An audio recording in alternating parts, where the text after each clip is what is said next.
Welcome back to another episode of Enter the Nerdom. I'm here with co-hosts Stan Morncini, Watson Bradshaw, and I'm Chad Cook.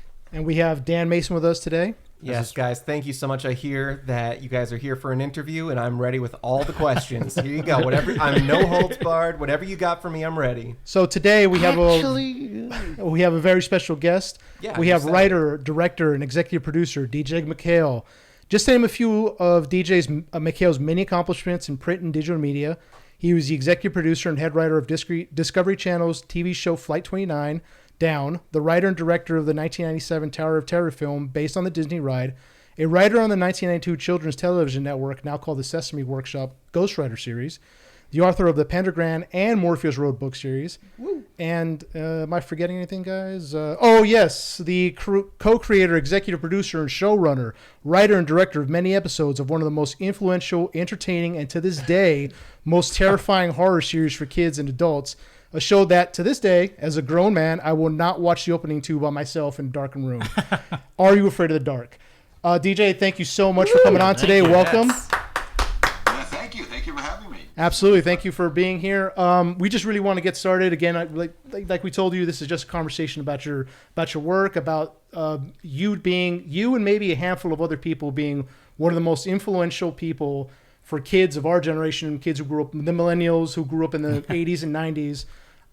And just your work and how it's helped shape us to the people we are today. That's definitely a great thing for you to be hopefully proud of. How we turned out. I hope you're proud of us. You turned out to be good people. I hope so. Yeah. I was gonna say this is super awkward, but you guys know you booked me the same day you got DJ MacHale. We'll get to you later. We'll get to you That's eventually. so yeah. awkward. He's like way cooler. Well, no. You'll be the you'll follow up. It'll be great. It'll be great. good. So don't worry. DJ, if you could just tell us how is it that a basic synopsis of how you got into writing and television and your career in general. Sure. I've actually had a lot of careers, even though it's kind of all in the same area. I got into writing. I love saying this at schools because it immediately makes kids like me. But I started getting into film and video because I hated to write. And now this is going back into the 70s, long before you guys were born, where video was kind of a new thing in schools. It existed, but it was new, and it was very crude technology. So I hated to write so much, but when you're in school, you have to write a lot of stuff. You have to write reports, you have to write essays, you have to do book report, all that kind of stuff. So I got together with a couple of friends, and we started this scam, basically, which is whenever one of us had to write something, fill in the blank of what it is, we go to the teacher and say, can we make a video about it instead? And it was so new that the teachers were like, I guess. Okay, thank you, goodbye. So we made documentaries, we made dramas, we made comedies, we made game shows. We made an original 90-minute long Marx Brothers movie. Wow, that's awesome. It was 90 minutes long. It was 85 minutes too long. But we thought we were so smart because we were getting out of writing. We were having fun. And because it was so new, teachers had no idea how to grade these things because there's nothing to relate it to. So we always got A's. Do we know the statute of limitations on this scam? Or are you going to get a call from Miss Brandleberry or something? But it's not unique anymore. So, I mean, now with the technology of your phone, you can make a feature film. Yeah. It's not new. It's not unique anymore. So it wasn't until... So I just mentioned I went to Villanova University thinking I was going to be pre-law. Yeah, it's not going to work. And then I really wasn't happy doing it. And it was my girlfriend at the time who said, you really love making movies back in high school. Why don't you go to film school? I was like, ooh, yeah. So I ended up transferring to NYU Film School. But to be a director, producer, none of this writing stuff, because I hate to write. And it wasn't until I had this one writing class that you had to take. And the professor was like, you realize that you told me that story about that high school. You know, right? You probably did more writing than any kid who ever went through that school. Right. Yeah. Oh, really? Because writing isn't just sitting there with a piece of paper and it's coming with ideas and stories and all that kind of stuff. It's like, all right, fine. So I kind of said, okay, I'm writer man now. Let me see if I can do that. So when I graduated, I kind of had two careers going. One that paid nothing, which was writing spec scripts to try to sell. And the other one was the day job was actually making films. I worked for a small film production company making what's known as, generally speaking, the umbrella is industrial films. And that's a very big umbrella. That's educational films, it's news films, it's corporate videos, I directed a lot of commercials, educational, you name it, anything that they pay you to make, or that someone needs a film to be made and they pay you to make it, and you don't get a whole lot of money to do it. That's what I did for years. While at night I was writing entertainment. And I did that for about 8 years, I guess. And the first breakthrough that I had, and I think a lot of it has to do with the fact that I was in New York, is that a lot of, mostly the kids programming came out of New York back in those days. So I kind of, through various people and contacts and whatnot, I made a couple of sales writing after-school specials, the ABC after-school specials, which were also before your time. Did you do the one with Garfield and Alf getting together with the Ninja Turtles and high-fiving over drugs, or is that not you? It's that kind of... I mean, they are much maligned, as well they should be. But there's one in particular that I wrote that was actually, oh my God. Well, this is actually interesting because it leads to the next thing. I wrote this, it was called Seasonal Differences. And the subject matter was the separation of church and state. And it was told through the eyes of a couple, high school couple, girls Jewish, guys Christian. And they're just like in love, and they're a THE couple and all that kind of stuff. And then it's Christmas time, or it's Thanksgiving, and they go by a firehouse, and they're putting up a nativity scene. And the guy's like, hey, it's Christmas, it's great. And the girl's like, you know, you're supposed to put religious things on public property. Right. So through the eyes of, can you do that? They had a Holocaust survivor, and there was like racist guy. I mean, this whole big thing was actually pretty good. But because of this really, and it wasn't quite as hokey as most of those after-school specials. At least I don't think it was. I could be kidding myself. I haven't seen it in a long time. This guy was looking for a writer for a TV series he was about to produce. And he somehow got a hold of this episode that I wrote, and he somehow made the leap that, okay, this guy that wrote this really earnest, dramatic Holocaust survivor separation of church and state drama can probably write a silly comedy series about a boy that's detective that solves crimes. And I was like, how did you make that connection? There's no... I can't believe you don't see it. Yeah. And so I did. I wrote the series Encyclopedia Brown, Boy Detective, which is based on the book. So good, by the way. Do you remember that? Yes, absolutely. It was okay. It was actually pretty good. Please don't malign my favorite shows, please. We're going to reboot it as Wikipedia Brown. Oh, Yeah, thank exactly. you. Yeah. Oh, there you go. Okay. So it only went a pilot and then 6 episodes because HBO didn't like working with the guy who owned the rights, actually. Which is another story. But then my partner and I got together and said, the guy who hired me said, let's come up with something on our own. And there's a whole story there, but that's when we came up with Are You Afraid of the Dark? Oh, wow. So it went from after-school specials to this really earnest Holocaust survivor story to a silly Encyclopedia Brown where a kid's smarter than his dad and solving crimes in Idaville, to Are You Afraid of the Dark? So that's kind of the thing and so it was off to the races. Then I was a producer, director, writer, and I'd been saying action and cut for years before this, Right. but not necessarily in entertainment.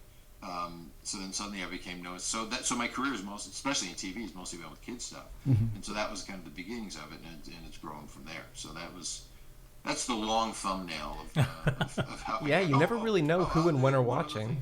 Is people ask me all the time, for obvious reasons. It's like, how do I sell my first book? We're talking author now, which is another career I have. And I was like, I know exactly how to do it. And they're like, ooh, with the kid the pen out there, notes on this. So I was like, okay, here's what you do. First, create a hit television show. Perfect. Awesome.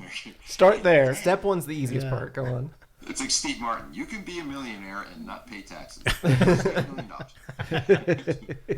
So create a hit television show, and then make sure that there are spin-off books written based on that television show. Mm-hmm. And because you're the creator, since you're the main creative guy behind this thing, work with that editor at the publishing company.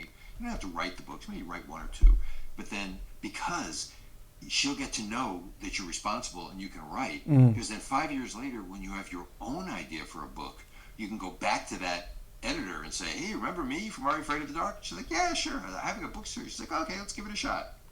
That's how that happened. That's awesome. Wow, that's So cool. you too can be a published author or a bestseller, but you got to create that hit television show first. We should put a timestamp on this just to get the fans. Yeah. Let them know exactly when. Right. Here's your big break, everyone. This is the big advice right there. It's when people ask me that question and I say I have an answer, they're really hopeful for about 30 seconds. And so that's basically the real thumbnail of what led to what I'm doing now, and I've been writing for kids ever since. How was the transition from Encyclopedia Brown to a horror genre? How did that? Who came up with that idea? Well, I do have this answer. The original idea, I don't know if you've heard of other interviews that I've done, but I'll give the answer again anyway, because it'll be the first time I'll be on your podcast. When my partner said to me, let's come up with a show on our own, I didn't say, hey, let's do Are You Afraid of the Dark? There was a process there. He had just done a direct-to-video thing called Greatest Sports Legends. And it was highlights of great sports legends. And he made a deal with a tobacco company so that with every carton of cigarettes, that'll tell you this was back in 19 something. Chesterfields. Buying cartons of cigarettes. For every carton of cigarette you bought, it would come with this video cassette. Wow. So, and I don't even think that the company paid them any money to make this thing. The deal they made was for every one that the company gives away, they'll make $1. They made millions. Oh my Wow. God. Yeah, well, or at least million. I don't know, but a lot of money. Enough for him to say, hey, let's come up with a direct-to-video thing. What do you think? So the idea that I came up with was essentially bedtime stories for lazy parents. And the idea was, we'll get some old actor that's out of work, stick him in a big easy chair in front of a fireplace with a big book that says fairy tales. And he'll actually read the fairy tale. And we'll record it and market it somehow. I don't know. But then the idea is if a parent has to read to their kid at night, they just don't feel like it that night, they can pop this video in and have Alistair Sim reading something. So, if you know who Alistair Sim is. So, but where we hit a wall, I think it's a good idea, but where we hit a wall was what kind of stories you're going to tell. You're going to do classic fairy tales? Right. It's kind of boring. Very Jim Henson storytellers, Yeah. Do I? It's very Jim Henson storytellers, Just the guy by his campfire. Not campfire. Well, actually, you know what it was where I got the idea from was I actually wrote one of these things. There was a series called We All Have Tales, which was on Showtime, which was made by a friend of mine. And it was kind of storybook art. They get these highfalutin artists, and where they make a lengthy fairy tale or whatever it is. It wasn't just like Three Little Pigs. They get a lengthy fairy tale. They give it to a writer and say, make your version of this. It'll last about 15 minutes or something like that. Yeah. And then they'd get these amazing artists to do the artwork for it, original artwork for it, and they get these amazing musicians to record the original music for it, and then they get big names to do the voice. And Meryl Streep, Jack Nicholson. Oh, wow. The one I did was Jeez. a Norwegian thing. It was Max von Sydow who did mine. Oh wow. Oh, wow. But they were kind of boring, frankly. So I thought, but there's a market for it because Yeah. they're very successful. They're still out there someplace. So that's kind of was the jumping off point for this lazy parent thing. Hey, as a dad of a 5-year-old, I would love to just sit my kid down and let him watch fairy tales. So there is a market for it for sure. Yeah, for real preschool, absolutely. But what are the tales? What are they? And my partner, Ned Candle is his name, he said to me, well, what kind of stories did you like when you were a kid? And I said, I like scary stories. So it's like, ooh, okay. So fairy tales became scary tales. Then it was kind of weird having them told by some old guy in front of a fireplace. And come here, let me tell you a little bit. You know. So it's like, well, you don't want the tale tellers to be scary. So who could? Well, maybe kids can tell. Well, where do kids tell scary stories? Around a campfire. Yeah. Oh, okay. So the old guy goes away. Campfire appears. Kids around a campfire. And then we thought, well, you know, why don't we just tell them? Why don't we show this story? Then suddenly the budget goes up, and it's not anymore. And then it's Hello Canada. Yeah. Yeah, and then we go to Canada. So that was. And when we went to Nickelodeon with this, they said no. Really? They said because no one had done this before. Mm-hmm. And they said you can't scare little kids, and I'm thinking, yes, I can. I can and I will. And you did. Well, I'm not from Canada. Yeah. Well, that's what's so funny. The people call it a Canadian show. It was not a Canadian show. No. Well, I mean, to the extent that most people worked on it were Canadian, it was a Canadian show. Mm-hmm. But Right. a lot of shows are shot in Canada. That are Yeah. Canadian. I mean, to be a true Canadian show, it has to originate from a Canadian broadcaster and Canadian, and that was I'm from Connecticut. Yeah. So, so we went to Nickelodeon and we pitched this thing, and they said, no, it's not going to work. You can't do it. They were just too scared. So we went away, and then we came back about a year later pitching another show, which they said no. We eventually made it for Showtime, actually. But as we were like essentially leaving, I don't even think I was in that meeting, but they were like, but what about that Scary Tales show? What's happening with that? And of course, we're like, oh, you know, there's a lot of interest in that. Yeah, I was show. going to say, it sounds like an executive dropped the ball. And when he came back from vacation, he was knocking at your door. Well, what had happened was in that interim time, there was a development exec who was hired by the name of Jay Mulvaney, who I think he was literally going through the reject piles. And he pulled out a 3-page thing that I had written for Scary Tales. And he read it, and he goes to his bosses to say, how come we're not doing this? Wow. So if not for him, the show never would have happened. Wow. So, That just these sliding doors that you're mentioning, like with just the fact that some guy went back to the pile to look through the paperwork, the fact that you were just working on like an after school special and someone caught you caught the attention of someone else, these little moments that everything could have been transformed forever if just these little tiny things didn't happen. I see, and I thought Hollywood was made with nepotism, so I'm wrong.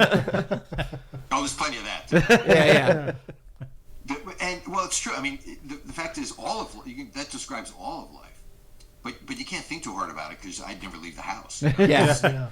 It's like everything is a possible butterfly effect, and It's crippling. sometimes Yeah. it's good. Yeah. Yeah. Not all the time. So it's I don't know. But you're absolutely right. I can't tell you how many projects that I've worked really hard to develop and pitch and sell and all this kind of stuff that go nowhere. Then out of the blue, someone comes in and says, "What about this?" I'm like, "Okay, let's do that." You never know what's going to hit and what's not going to hit. So. Right. Right. Yeah. That one was a combination of working really hard and getting lucky. Absolutely. So eventually you get on Nickelodeon, and so the first season goes on. Was Nickelodeon overly cautious going into it, or did they say, you know, do what you want to do, or how did that work out? I'm just because I know that they were scared in the beginning, but how did they treat you once it started going? Well, oddly enough, they never said boo. No. No pun intended. Their caution extended through before they bought the show. Mm-hmm. Meaning, and I'll make some specific references since if you watch the episodes, you'll know. Yeah. Oh yeah. Oh yes. Of course. They were still very nervous. So the first script that I wrote, and whenever you do a show, you have to write a couple of scripts to show what it's going to be. Right. Yeah. So the very first script that I wrote was called The Tale of the Prom Queen. Yes. Yes. Great episode. And, I thought, oh, this has got all stuff. It's a ghost story. It's got a mystery. It's got a couple of twists. Got a red herring. You know, this is a good Are You Afraid of the Dark episode. So just to show that what we can do. So they got the script and they're like, oh, okay, this is really good, but can you do it again? Yeah. And it's like, okay, which is not uncommon, but still it shows how nervous they are about, can you maintain this level of scary but not Right. horror? Yeah. Yeah. So I wrote 2 more scripts. I wrote The Tale of the Twisted Claw, and it's funny. I saw something recently. I don't know if it was a podcast or online or something like that, talking about the 3rd episode that I wrote, saying, "How could this possibly get on there? This was a kid show. Yeah. How could that be?" And I'm thinking, wow, not only did it get on the air, this ultimately sold the show. Yeah. Is it true that you still might have this claw? Oh, yeah. Oh, he's looking for it. Oh, yeah. Currently, DJ Oh, there's a MacHale clown is- in there. Careful. Yeah, zebra's in there. Oh, DJ MacHale was showing us the I claw. loaned it to a friend that was doing an exhibit someplace. But, Oh, wow.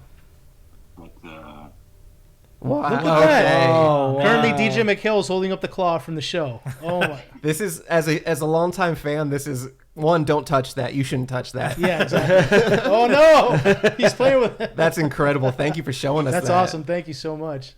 I've got a couple other things I can show you too. But since this isn't, since this is just audio, Yeah, it's okay. No, it's for us. Who cares who listens to this Yeah, show? this is, yeah, It's for exactly. me. This is for Dan. Yeah, exactly. So the 3rd script I wrote was The Tale of the Dark Music. Oh yes. Yeah, This is about the boogeyman in the basement. yeah, absolutely. yes, yeah. The kids feeding people to the Yeah. So they got 3 scripts now, and they're like, okay, this is cool, but we don't like the title, Scary Tales. Mm-hmm. Oh my god. So now it's going to come down to me coming up with a good title. So at the time, Nickelodeon shows had really unique titles. They weren't just classic titles. So there were things like Clarissa Explains It All. Yeah. You can't do that on television. Little It was lengthier, licensed. yeah. That was a Canadian show. right. Salute Your Shorts. Yep. Rocco's Modern I Life. can't think of anything right now, but I was like, okay, I've got to come up with a more creative title. And the evolution of Are You Afraid of the Dark started with what I think was probably the first scary story I ever heard. It was a story my mother used to read to me, believe it or not. It was a Dr. Seuss story called What Was I Scared Of? Oh. It was in the book The Sneetches and Other Stories. Yeah. Yeah. God, I love that story. It scared the crap out of me when I was 3 years old, but I loved it. And so it's like, what was I scared of? It's like, well, that kind of sounds like a Nickelodeon type title. What was I scared of? Well, I was afraid of clowns, but the Scary Clown Show was like too scared. It's like, well, some people are afraid of the dark. Was I afraid? Are you afraid of the dark? So that's where the title came from. So I went back to Nickelodeon and said, how about Are You Afraid of the Dark? They're like, yes, we want to make this show. Yeah, Yes. we love your show. Yeah, we love the title. Yeah, we don't want to pay for it. Yeah. Yeah. Let's run that back again. Yeah. So essentially, they only cared about showing it on Nickelodeon in the States. But there's a big world out there. Sure. Yeah. And there's a value to shows beyond that little universe. So they said, if you can come up with the other half of the money, we'll make the show. Wow. So it's like, oh, great. Now I'm going to my bank account to see what I have. I didn't have that kind of money. So Collecting that's my cans. partner, Ned, who's so instrumental in making the show happen. He went to this company in Canada called Cinar that mostly did animation, only did animation, I think, and said, you put the other half of the money, you have international distribution rights. And they said, okay. So that's how we ended up. Now, there are all sorts of hoops you have to jump through in order to do that, one of which is you have to shoot it in Canada. So that's how we ended up in Canada, was to get the other half of the money. But it was a Nickelodeon show. We never answered to anyone in Canada or Canadian. The Canadian broadcaster, they didn't want it at all. Right. This company, it's like, hey, we have to sell it to the Canadian broadcaster because they didn't have one. And the big one up there is called YTV, which is kind of like the Nickelodeon of Canada. And YTV said, nope, we don't want this show. Wow. So they're like, oh no, what are we going to do? So they actually sold it to a smaller cable company. So the first season wasn't even on YTV. Once they saw the first season, they're like, oh, okay, all right, now we want the show. Right, Yeah. sure. Yeah. Of course. So, Of course. And then you said pay double for it. Yeah. You did what? Say again? Then you have to pay double for it if you want it that bad. Well, the way I understand, I mean, I never got involved in any of that, but apparently the license fee, one of the reasons that Cinar was upset that YTV didn't want it at first is they pay a much higher license fee than the company did. Did you guys get like a 65 episode order or anything like that? Did you punch them all out at once, or? No, we did it in seasons of 13. Okay. But we knew once the second season hit, we knew we'd be making 65. Wow. Yeah. Oh, nice. That's the magic number. Yeah. So, it's like it wasn't like we were canceled. It's we fulfilled the order. Yeah. Right. It's just we did it in 13 episode seasons. So that was. And that's also very fitting in its own right, to have 13 seasons of it. Right. Now shows they're making 100 episode orders. So of course that's probably changed now too. Now that the bottom's fallen out of the entertainment industry. Yeah, true. Yeah. True. Now they're only doing 8 episodes. Yeah, right. Yeah. 7 or 8. Yeah. You're lucky if you get 10. Yeah. Yeah, You're exactly. lucky if you get 10. How involved was Nickelodeon? What you could do? Would they? Yeah, was there a lot of standards and practices kind of thing? How so if you presented something that they thought was too dark, would they let you? Hey, we can't go there. Did that ever happen? No. Oh wow. No. There were standards and practices, but none of it had to do with scary stuff. Wow. Really? The one that I remember most, I mean, they were so hands off. If you talk to anyone who made shows for Nickelodeon back at that time, they'll give you the same. Yeah, story. I've heard that too. Yeah. Which is just once they say you got it, it's like have fun storming a castle. Right. Turn up. So they had, what they cared a lot about was casting.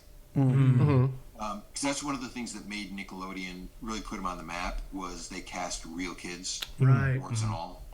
They used to think they were they were proud to be the anti-Disney. Yeah. Yeah. Yeah. Yeah. So and rightfully so. And so there were a number of times. This is an anthology show. We needed a boatload of kids. Yeah. Yeah. And not all kids are really good actors. So there are a lot of times where a kid would be really good. And I'm like, oh, let's cast that kid. And they're like, Nickelodeon's like, he's too Disney. Oh, wow. Wow. Being like, Yeah. Sure. well, they want diversity. They want real kids. They don't want showbiz kids. Right. Yeah. To their credit. Yeah. Was there any? So they were definitely there for casting. I mean, ultimately the final choice was mine, but I always had a casting person with to bounce ideas off of and whatnot. So that was big for them. Standards and practice. The one standards and practice thing that jumps to my mind is that with all shows, what they're concerned about is imitatable behavior. Right. So they don't want someone to learn how to do something that someone's going to do at home and then blame it on them. Yeah. Sure. So we did 91 episodes, or 90 actually, because one of them was an hour-long episode.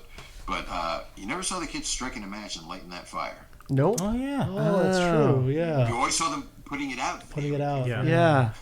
Oh, I Oh never wow, thought that's about really I never thought. I never thought about that. that either. Oh. Yeah. I mean, oddly, there was that shot in the opening sequence. Yeah. Right. Yeah. Flame came on, but And you can see the hair on the back of the knuckles of a grown man. Some union grip. imagine the only kind of little bit of whiff of a concern I heard on the scary level was, and this is going back a way, it's kind of something that nowadays is kind of taboo, and back then maybe it was kind of starting, is that they didn't want to do anything that smacked of devil worship or voodoo, anything that could get religious connotations in it and whatnot. Yeah. Yeah, So makes sense. a lot of times when they'd say, but I can't think of an episode that it came up with, but they'd say, is this voodoo? And I'm like, no, it's magic. There you go. Completely different. Magic is fun. Right. Magic is safe. Magic is. It was like, it is magic. And sometimes, they'd more ruminate a little bit and say, God, there's a lot of death going on here. And I'd say, well, it's a ghost story. Yeah. You can't have a ghost unless somebody dies. That's true. Right. DJ, what I loved about your work is that it has a very Twilight Zone-esque feel to it, where it's this timeless sort of thing where you can watch it 10 years ago, 20 years ago, 30 years in the future. Yeah. And it's just a timeless piece that has a morality tale. But the beauty is they don't win all the time. And there's not always a winner, and they don't always come out clean at the end. Sometimes there's that little twist of like, could something still happen? And I think that's what just has lured people in over the years with your writing style. I had a quick question I wanted to ask you. We talked about fear, and how are you afraid of the dark stem from that? What would you say your biggest fear is, and did you ever incorporate it into one of your episodes or your books? Oh, absolutely. That's an easy question. I truly am afraid of clowns. Oh, well, yeah. Wow. We can tell how you treated Zebo. I mean, and it stems from an incident when I was a kid. It's not just like some weird thing that's like just happens. I had a bad clown experience when I was a kid. So yeah, that's one. Well, Crimson Clown, Zebo. I would even say that the ghastly grinner is clown-like too. Yeah. So like, I And definitely that see that come clown that's in through. the opening title sequence. Yes. Oh, in the attic, In the yeah. attic, yeah, of course. Still I terrifying. would love to take credit for that, but Nickelodeon made that opening title sequence. Yeah, they heard that you were afraid of clowns, and they're like, "Oh yeah, we'll see. We'll get him on budget now." Yeah. I mean, it's not an obscure book, No, frankly. No, it's not. not. People are afraid of clowns. Yeah. I don't like them. I mean, one of the things, in fact, one of the ways we sold the show, it was in that 3-pager, is it talked about kids' irrational fears and how we would kind of illustrate those things. You know, what's under the bed? What's in the closet? What's the very first image of the first show in the pilot was a kid in bed, and he wakes up, his eyes spring open, and a closet door opens up, and this black apparition floats out. Yes. Over the bed. Yeah. That's actually something that happened to me when I was a kid. Oh, wow. Wow. Not exactly that way, but I woke up once as a little kid. I looked out in the hallway and I saw this black apparition floating by. Oh, wow. Wow. I did grow up in a haunted house, by the way. Oh, wow. Okay, we're not going to skip over that. We're coming back to that. But So there's an example of using it, but you're. I mean, I'm glad you mentioned the Twilight Zone, because one of the things that I have a little lament about. I love the fact that people are talking about the show today. It's great to have done something that years later people think fondly of and are still watching today. I mean, it doesn't get better than that. As a creator, that's the best. Yeah. But the one lament I have, well, two laments.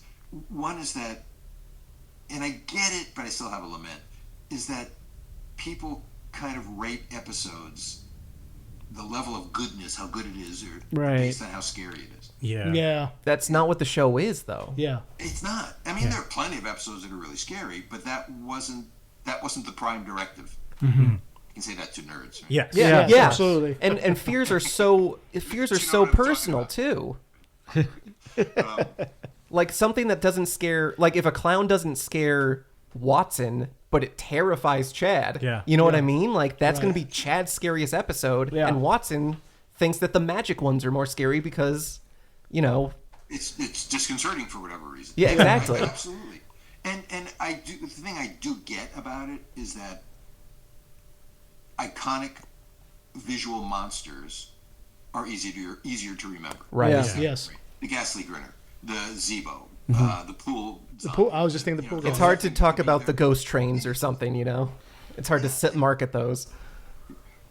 And now, when you think about it, the Twilight Zone really wasn't very scary. No. No. It was eerie and unsettling. Yeah. And fascinating. And I can think of only, not that I'm an expert in the Twilight Zone, but I think there's only one episode that had a happy ending in the Twilight Zone. Oh yeah, because they're there for a reason. It's not like they took a wrong turn or something Yeah. happened in their Or life that brought them there. Yeah, morally, ambiguous, yeah. Which goes with your morality tales with like I'm gonna talk about the worst character ever created in history of mankind, in the Crimson Clown. I knew you were. Yes, He is the worst. He is the absolute worst, DJ. You Yeah. did a bad thing by creating this thing that makes me so angry. we watched that episode and we all remember the how much we hated this comeuppance. kid. Yeah. The comeuppance is so good, but like there's kids like him, but then there's that little girl who went to visit the old woman in the apartment, right? Yeah. And she was a nice girl and she had no friends. she was doing everything right, but the road forked and she took the wrong turn. She's still a good girl. It's just things happen. So it's like this morality clause of like, you could be a monster, you could be good. Right. These things happen, Right. and what do you do with it? It's the sliding doors thing. Yeah. We're always coming back to it. Well, I'll tell you, we did not have a writing staff. The writing staff is me. That was gonna. Yeah. I was Wow. gonna ask. Wow. What I would do is I would have people pitch me ideas. And if I liked the idea, if it fit the criteria, and I had a lot of criteria of what was going to be a good script, I would say, that's it, and I'd hire them to write the script. And a lot of times it was very accomplished writers who'd done a lot of stuff. Sometimes people hadn't written anything before, but they had a really good idea. Wow. And then I'd work with them to get it in shape. So you gave them their break. Do So I? you gave them their break, the same way that. Yeah, they're allowed. Yeah. But a pitch meeting, I'll give you what happened again and again in a pitch meeting. It speaks to what you were talking about. Someone would come in and I'd say, "Okay, what's your idea?" And they'd say, "I have an idea about haunted hand sanitizer." What's the 0.01% to? It was like, "Okay, who are the kids?" And they're like, "I don't know, a couple kids." Anyway, hand sanitizer. When you use the hand sanitizer, it makes you turn into a lizard person. And I'm like, "That's pretty cool, but who are the kids?" And like, "Who cares?" Like, no. I want a story about a kid or a couple of kids who are going through some kind of conflict in their life, and it doesn't have to be earth-shattering. It can just be something the kids on a real level can relate to. Sure. Yeah. Or they know someone who can relate to it, or whatever, but they can relate to it on that conflict. And then they go to get hand sanitizer from Sardo. And somehow it then becomes wacky. So, but it's the combination of coming across the hand sanitizer that helps them work through their issues and figure out that. And one of the things I always do, if there's one thing, and this applies to all of my writing, whether it's my books, Are You Afraid of the Dark, anything. I write, for kids, I write about self-empowerment. Yes. Yeah. And that Which comes is, through. Put a kid into a situation and then start closing off doors. Like, what are the first things they do when they need help? They go to their parents. Well, the parents are on vacation. Well, I'm going to go to the police. Well, I can't get out of the, whatever. So the doors keep closing on them. Until they realize the only way I'm getting out of this is if I get myself out of it. Yeah. That's great. Yeah. And hopefully the best stories are ones where they get out of the hand sanitizer dilemma of lizard hands. But You should trademark this as we're going, by the way. Yeah, don't give away these ideas for free. Yeah. no, I couldn't hear that. What? Oh, he said, don't give away these ideas for free. This is Yeah. gold. TM. This is just generic stuff. Not the hand sanitizer. Yeah. Now, But also hand sanitizer, we've dealt too much with hand sanitizer. That's really scary. Yeah. Exactly. So that's and I mean there are episodes that I have of Are You Afraid of the Dark that I absolutely love. That no one ever mentions. No one ever remembers. No one, and it's because there isn't an iconic boogeyman. Yeah. It isn't necessarily scary. There are no jump scares or whatever. Right. But they really, because in going and as I said, people pitch me stories. In any given season, I curate the kinds of stories we're going to do. So yeah, there'll be. I think we probably did a vampire episode in every season. Yeah. Most everyone. And there's a monster story. There's a romantic story. There's a magic story. There's a thought-provoking dilemma. So every season has a full range of types of stories, and not everyone's going to like everyone. Yeah. If you're looking just to get scared, maybe that old lady in the apartment didn't scare them, though she was pretty scared. When she was, you died. This is the day I died. Yeah. I was like, oh my god, this is. Yeah. Oh, Chad had a question. Oh yeah, I wanted to off the the stories you've created for Are You Afraid of the Dark. Have any been inspired by like local lore from your home, like Connecticut, or like school tales from friends and stuff? Yeah. Actually, the prom queen was. Oh wow! Oh, wow. It was the town over for me. I heard this story. For all I know, one kid made it up. And it isn't necessarily lore that's been going back for 30 years, but it was a story about a girl on graduation night who was waiting for her ride on the corner near a cemetery, as one does. Sure, Of course, of obviously. I always wait for a ride by a cemetery. It's a lot cheaper there. Yeah. And she was hit by a car, and then supposedly every night on graduation night, her spirit is seen there. And I heard that story when I was a real little kid. So I was like, ooh. And so that was the first Are You Afraid of the Dark story. Wow. The dark music, you never know where inspiration is going to come Yeah. from. The dark music about the thing in the basement, whatever the hell it was. I went over my friend's house who lived in suburban New York, and he had just bought this new house, and it was an old house, and he's giving me the tour. We went down to the basement, and there was this little cutout of a door that led to something that I'm not going in there. Yeah. I'm all too familiar with that. Root cellar or what it was, but it's just like, ooh, I wonder what's in there. Mm-hmm. And there comes the story. DJ, I think your worst nightmare happened to me. I won't go into it, but when we lived in college, we moved into a house for college students, and in one of the closets is a mini door that had a marionette clown doll in it. Yeah. Yeah. No. And and we, because we were dumb, stayed there. Yeah. But now that I think about it, that was definitely haunted for sure. There's no reason that should have been there. Yeah. That was a warning to get That's out. like Coraline. Oh yeah. Oh, Yeah. yeah. Yeah. Exactly. I'm surprised I don't have buttons for eyes right now. 'Cause Yeah, really. That's, ooh. Yeah, it's like that Eddie Murphy bit from his old routine where he was talking about the difference between the way black people and white people are depicted in horror movies. Yeah. Remember that one? Where Yes. The white people move into this thing, and there's a ghost, and they start setting up cameras and they go to the library. it's so true. Black family moves in, and they hear, "Ooh, what a nice place. Get out. Yeah. Today we can't stay." So DJ, since you did, go on. Yeah. To that. So there you go. Since you did have a personal touch on all of these projects, if you woke up in the body of one of your characters, who would you prefer it be? Ooh. And it can be Midnight Society or in the stories. Yeah. Yeah. Well, the not very satisfying answer, and this really applies to my books, and it applies to all the characters, all right, is that I'm in all of them. Mm-hmm. Yeah. Yeah. So I already have done that. I've put on the skin of main characters, not necessarily, people who come on, a chandelier falls down and they leave. Right. But Hopefully that's not you. There are bits of me in every main character I've written. So, if it's not bits of me, it's bits of people I know. Yeah. So, I mean, Midnight Society is a really good example of that, of a real mix of different people and different characters. I mean, I'm probably closest to Gary, personality-wise, in that thing. Yeah, so I'm not so sure I'd want to inhabit any of them full-time. Right. Though being Dr. Vink would be kind of cool. Oh, I was kind of hoping With you'd the say that. yeah. With a Only because you don't know what kind of doctor is he. I can tell you the inspiration for Dr. Vink. Yeah. Yes, please. Yeah. There's a fine line between stealing and being inspired by.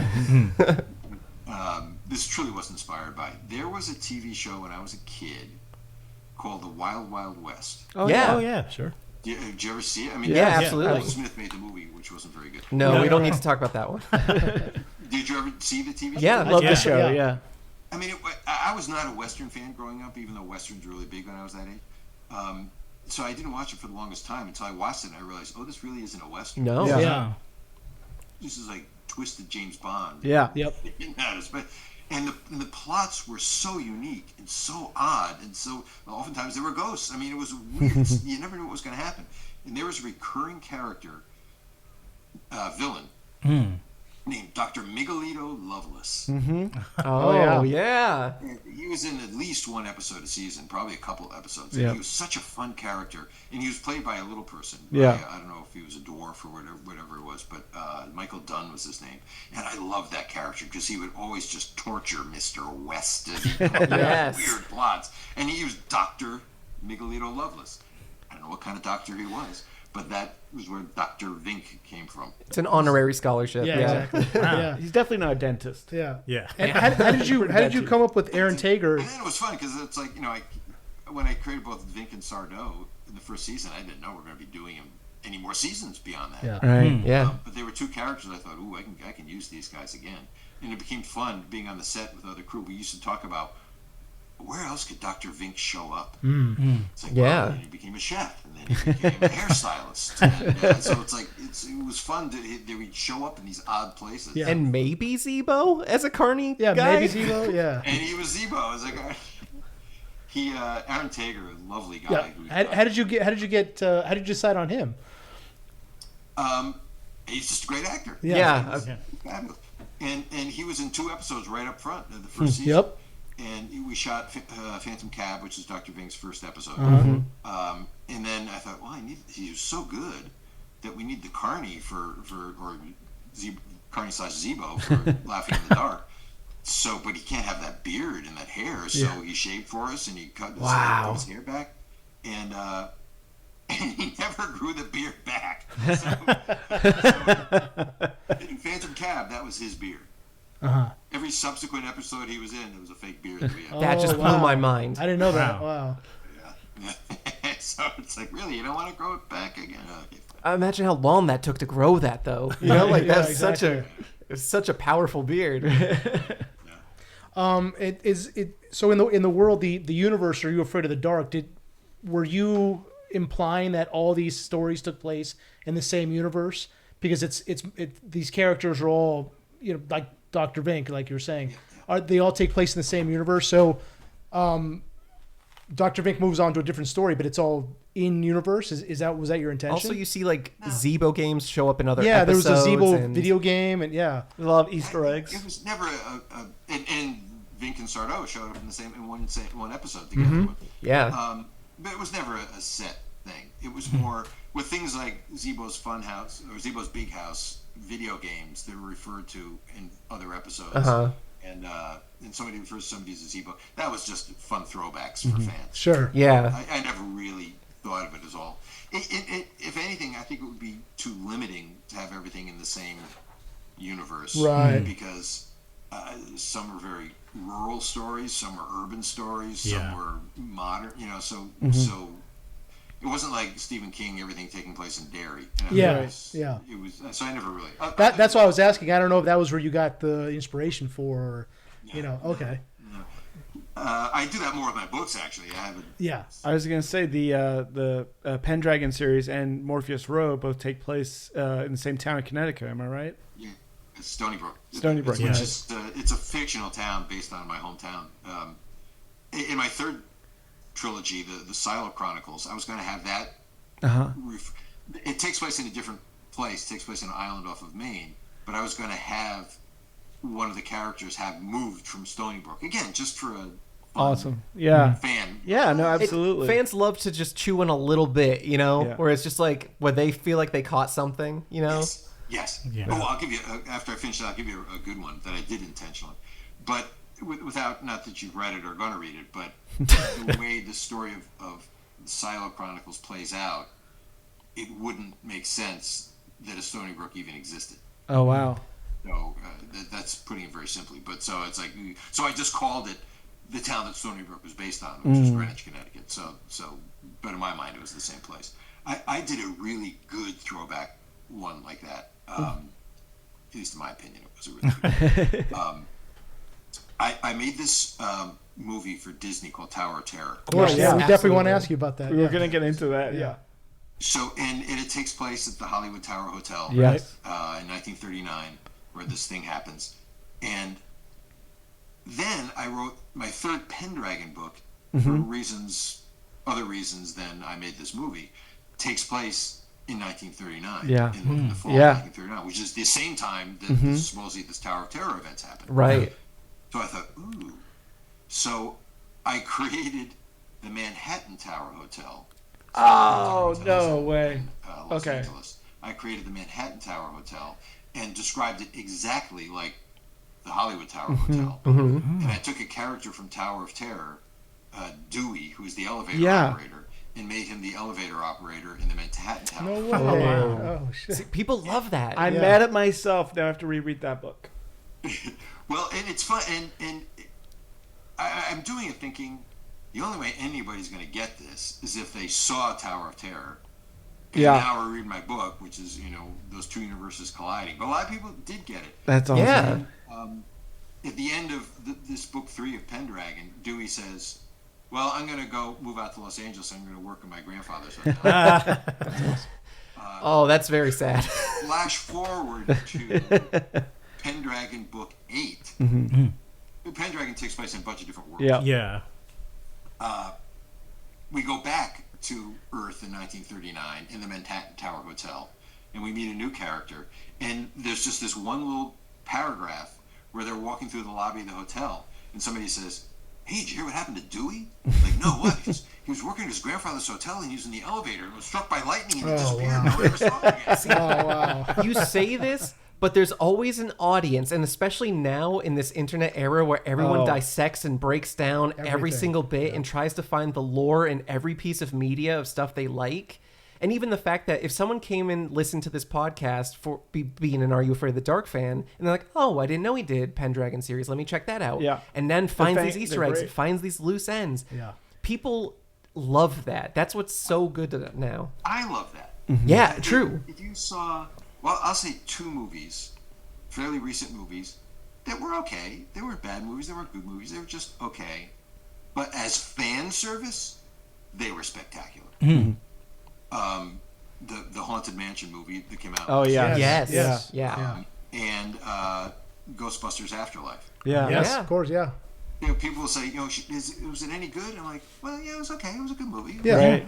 Great. But if you like Ghostbusters, you're Right. Yeah. If Yeah. you love But Haunted that's Mansion, you're eating They good. use that. Oh my God, they use that. Yeah. Right. It's one of those I things like that you pause every frame and say like, oh, in the background, his table was held up by the book that he used in this 3rd minute of this thing, and in the comic book series, it's like, Well, especially nowadays when everything could be frozen. yeah, Right. Yeah. Right. So the resolution is so great that you can see the back, the thing like that. So Wouldn't be stuck on tracking. On the Yeah. VHS. Yeah, exactly. Yeah. did I intend it to all be in the same universe and whatnot? Not really. I'll tell you one thing I did try, and this is what you kind of spoke to, Dan. And I do this with a lot of my writing, is I try not to be too topical. yes, And it's when it also speaks to jargon. Yeah. yeah, Because usually when an adult's writing kid stuff and uses jargon, it falls flat anyway. Yeah. That's so not Riz of you, DJ. Even if it's used correctly. Yeah. It's like, yeah, come on, give me a break. But even the way I dressed the Midnight Society, people say, oh, it's so 90s. It wasn't really 90s. It was just preppy. Right. And preppy is kind of timeless. Yeah. Yeah. Yeah, it's some baggy shirts and some polos. Yeah, and shorts and I'm that's it. literally wearing a baggy shirt. Dan is dressed like he's auditioning for I'm the next cosplaying. season. Yeah. Yeah. Because you don't want someone to look at it and go, oh my God, this is so dated. Yeah.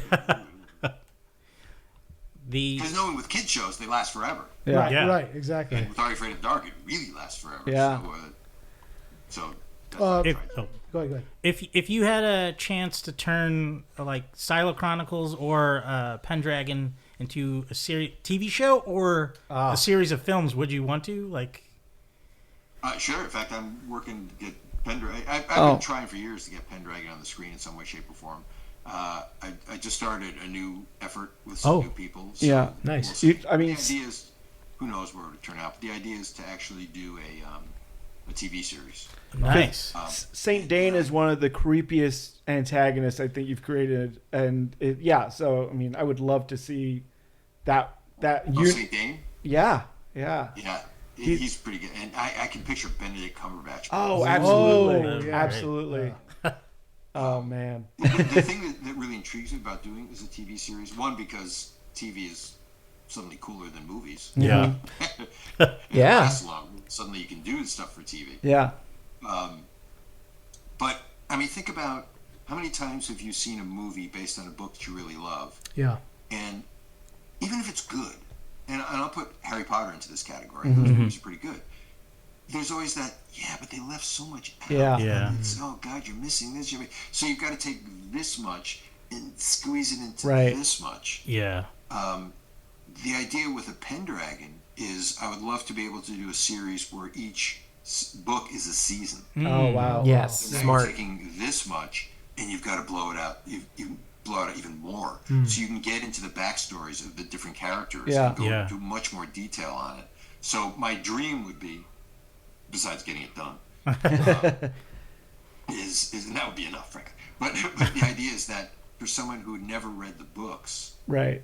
but watched the series, and that sends them to say, well, I'm going to read Merchant of Death, the first book, and have them say, the book was good, but they left a lot out.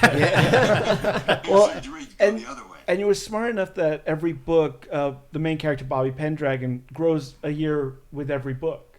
So, he starts at 14, ends at 24, and grows and learns so much through the course of the book. And you could do that as a show rather than just having a kid be a perpetual kid. And the audience that reads them grows with the character. Yeah. Well, except. Huh? I mean, that was the plan. I remember doing an interview when The Merchant of Death first came out, and I said, my ideal here is to have 14-year-olds pick up this book and then grow up with Bobby Pendragon as each year comes out. Yeah. And I remember just going, good luck with that. That'll never work. It did. Yeah, it did. Yes, it did. Yeah, it Absolutely did. did work. Yeah. But TV's a little different. Or I should say screen is a little bit different. So for the scripts I've been writing with Pendragon, I've actually aged him up to begin with. Oh, wow. Okay. To 16 or 17 to start, because the thing is, one of the things about, you guys haven't read all the Pendragon books, but he starts at 14, and as much as he's very capable and he's smart and he's all that kind of stuff, he's almost a passenger for the first couple books. Yeah. And a lot of other people are doing his fighting for him. Right. He's Yeah. still a kid. Yeah. But he still does plenty of stuff. But it's way easier to accept a 14-year-old doing plenty of stuff when you're just reading about it than to actually depict it on screen.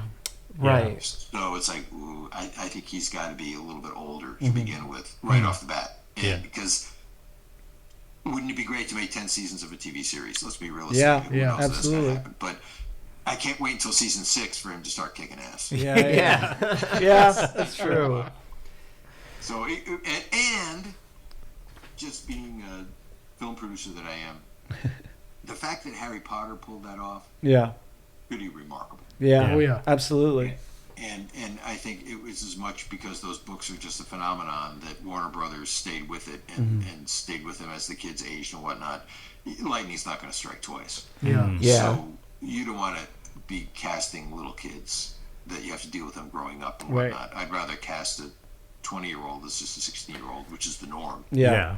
And then you can shoot with them for many more hours. I meant to ask you about that on Are You? That's a little inside baseball. Yeah, no. I meant to ask you about that on Are You Afraid of the Dark? How difficult was that shooting with kids? Is that harder to deal with than I imagine they have so many more issues than adult actors. Actually, no. It was. Really, the only issue was maybe inexperience, and there were some kids that were better than others, and there were some kids that came with a whole lot of experience, and they were great. Yeah. Other kids, they fit the bill, but I used to joke with some of the episodes, especially with the younger kids, especially ones that I directed. It's like, boy, if the camera was running, you could cut this entire episode with me playing the kid. I would show them exactly what to do and where to stand. Release that cut. But the thing that's good about kids is that they're game. They'll do anything you want. They'll try to please you and do the best you can. Yes. They don't get pissy about it. Right. They still have all their gray cells, so they remember all their lines. Yeah. And because it's an anthology, they're only there for a week. Yeah. Right. So they didn't get a chance to get sick of being there. Right. So the kids we brought in, it was like camp for a week. They just had so much fun. Yeah. It was hard work and it was long hours, longer than it probably should have been. And the parents didn't care because it's like, well, we're going back to our lives after this. Yeah. So have at it, have fun. So it was a lot of fun working with kids. Is there a reason that you chose for the characters to be about 14 or so? Is that because they're old enough to go on their own adventures, but still young enough to not, have people trust them or listen to them when they talk? That's exactly right. It's the kind of sweet spot for me for writing for that age group is about 14, because in my mind, at 14, you're old enough not to be umbilically tied to your parents. You can't actually do things where someone doesn't have to have their eyes on you every step of the way, because that's changed nowadays where kids are all like, Yeah. Yeah. are watching everything. You think you know everything, but you don't. And so it's like, it's the wonder years. It's Yeah. you're learning about life. Going back to the conflict, believable conflict with kids. There's relatable conflict that they can learn as they're going along. They think they know everything, but they really don't. So you can tell those morality tales, for lack of a better term. And so I love that 14-year-old thing. You're not old enough to be jaded and be having sex. Yet, and we did older kids and we did younger kids too. But for me, that sweet spot is about Yeah, 14. that Johnny story, right? With he was a little older when I'm the one where he was actually a ghost the whole time and only his sister could see him. Yeah. Oh yeah. The Tale of the Dream Girl. Yeah. Tale of the Dream Which Girl's great. okay, the mics are off. Wink. M. Night took that, right? Yeah, M. you Night got took ripped that, off, right? didn't you? You might have got ripped off a little bit. I read that he did, but then he denied it. Yeah, he Yeah. denied it, but M. Night took it, right? A funny thing happened when that wasn't the only time I used that device. Uh-huh. Right? The prom queen was Prom, the yeah, Yeah. yeah, Yeah. when my wife and I went to see The Sixth Sense. We saw the first scene, and if you remember, Bruce Willis gets shot in the first scene. Yeah. Yeah. And he's like in his wife's lap, and he's bleeding, and they fade out. And I looked to my wife and I said, "He's going to be a ghost for the rest of the movie." And she's like, "Get out of here!" No, he's not. How do you know that? And then for the rest of the movie, she's like, "I hate you. I hate you. How did you possibly know?" No, I did know there was a twist ending. I didn't know what it was, but so I'm on edge. I'm thinking it was a twist. And I said, I used that device. I was gonna say you knew it because you came up with Yeah, it before. you wrote it 10 years I prior. used it in Tower of Terror. Yeah. But I will say the guy who came up with that is a writer by the name of David Preston. We did 91 Are You Afraid of the Dark episodes, and I either wrote or rewrote all of them.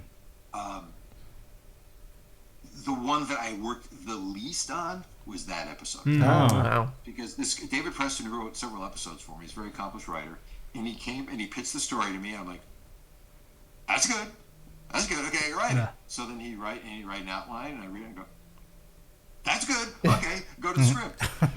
That's good. Yeah. Yeah. A little dialogue tweak here and there, but it was all David Preston. This guy, David Preston, he's the one who, he's the dream girl. Does it surprise you when?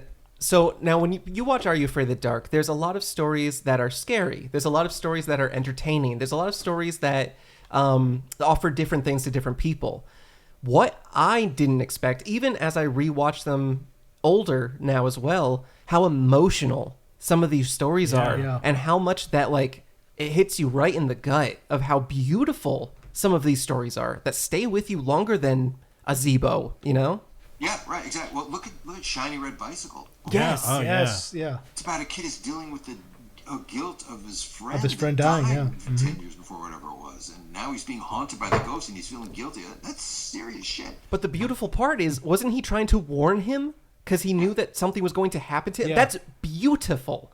That is beautiful that his friend is trying. He thinks he's being haunted, but it's actually like his saving grace.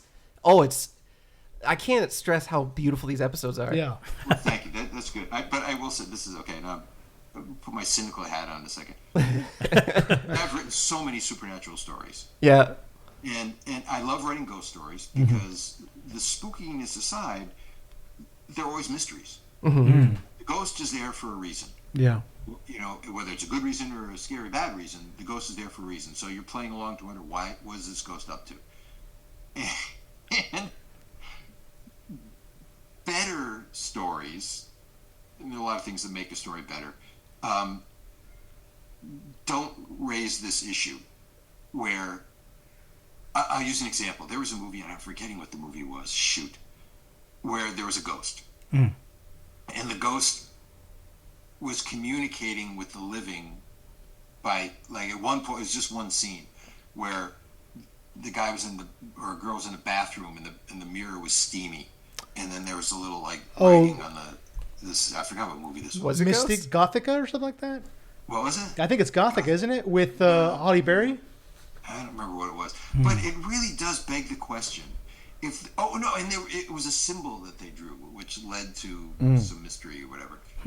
But if this ghost is able to do this symbol, why didn't it just say, "Hey Stan, treasure is hidden behind the refrigerator"? Sure. Yeah. And it was Dan that murdered me. Yeah. Being a ghost is kind of cool. I mean, we all knew it. Yeah. Like, why do they have to be so? Why didn't that kid in Shiny Red Bicycle just say, "Your brother's gonna be"? Don't go to the dam. Do you know how long it takes to write freehand? All I'm saying, kids text all the time It's now. just an it's so emoji hard to now. write. Yeah. Yeah, it's an emoji it's the poop emoji with a frown face and the So there's always that. You got to suspend a little bit in order to keep the mystery Sure. going. But it's just like, but in Shiny Red Bicycle, it's like that ghost was scary. Yeah. yeah. But you tell in 30 minutes what movies can't do in 2 hours sometimes. Yeah, exactly. Yeah. So it's it's funny you say that too. When you think about it, and this is a little bit of a Pat on the back. on Yeah. the back, that an episode of it. The show is 30 minutes long. Yeah. It's not 30 minutes long. It's really 22 minutes long. Yeah. Some commercials. Yep. So then there's an opening title and closing title, so take it down to 21 minutes. Mm-hmm. And then there's that freaking Midnight Society that's another 2 minutes. Mm-hmm. So those tales are really only like 18 minutes long. Right. Yeah. So you have to establish character, a situation, conflict, have a twist, turn it all around in 18, 19 minutes. And make them care about them, which is the hardest thing in the world to Yeah. do. And especially when you're doing scary, one of the things that really makes something scary is the slow build and the anticipation Yeah. you think you might see. Because what's scary is what you think you might see as opposed to what you see. Mm-hmm. And when you've got to be like this, you have to find those moments of just take a break here and let the tension build a little bit. But running time is, we got to get the commercial fast. Yeah. Yeah. That was a challenge. Well, and you work with Neve Campbell. You work with Rachel Blanchard. Ryan Gosling was in one of your episodes. I mean, did you already feel it working with them at that young of an age? Like these people are going to be something, you know? Absolutely. There were a couple like that. Ryan was one of them. I didn't direct Ryan's episode. Right. I think I only met him once. It was an audition. Uh-huh. And it was before the first season.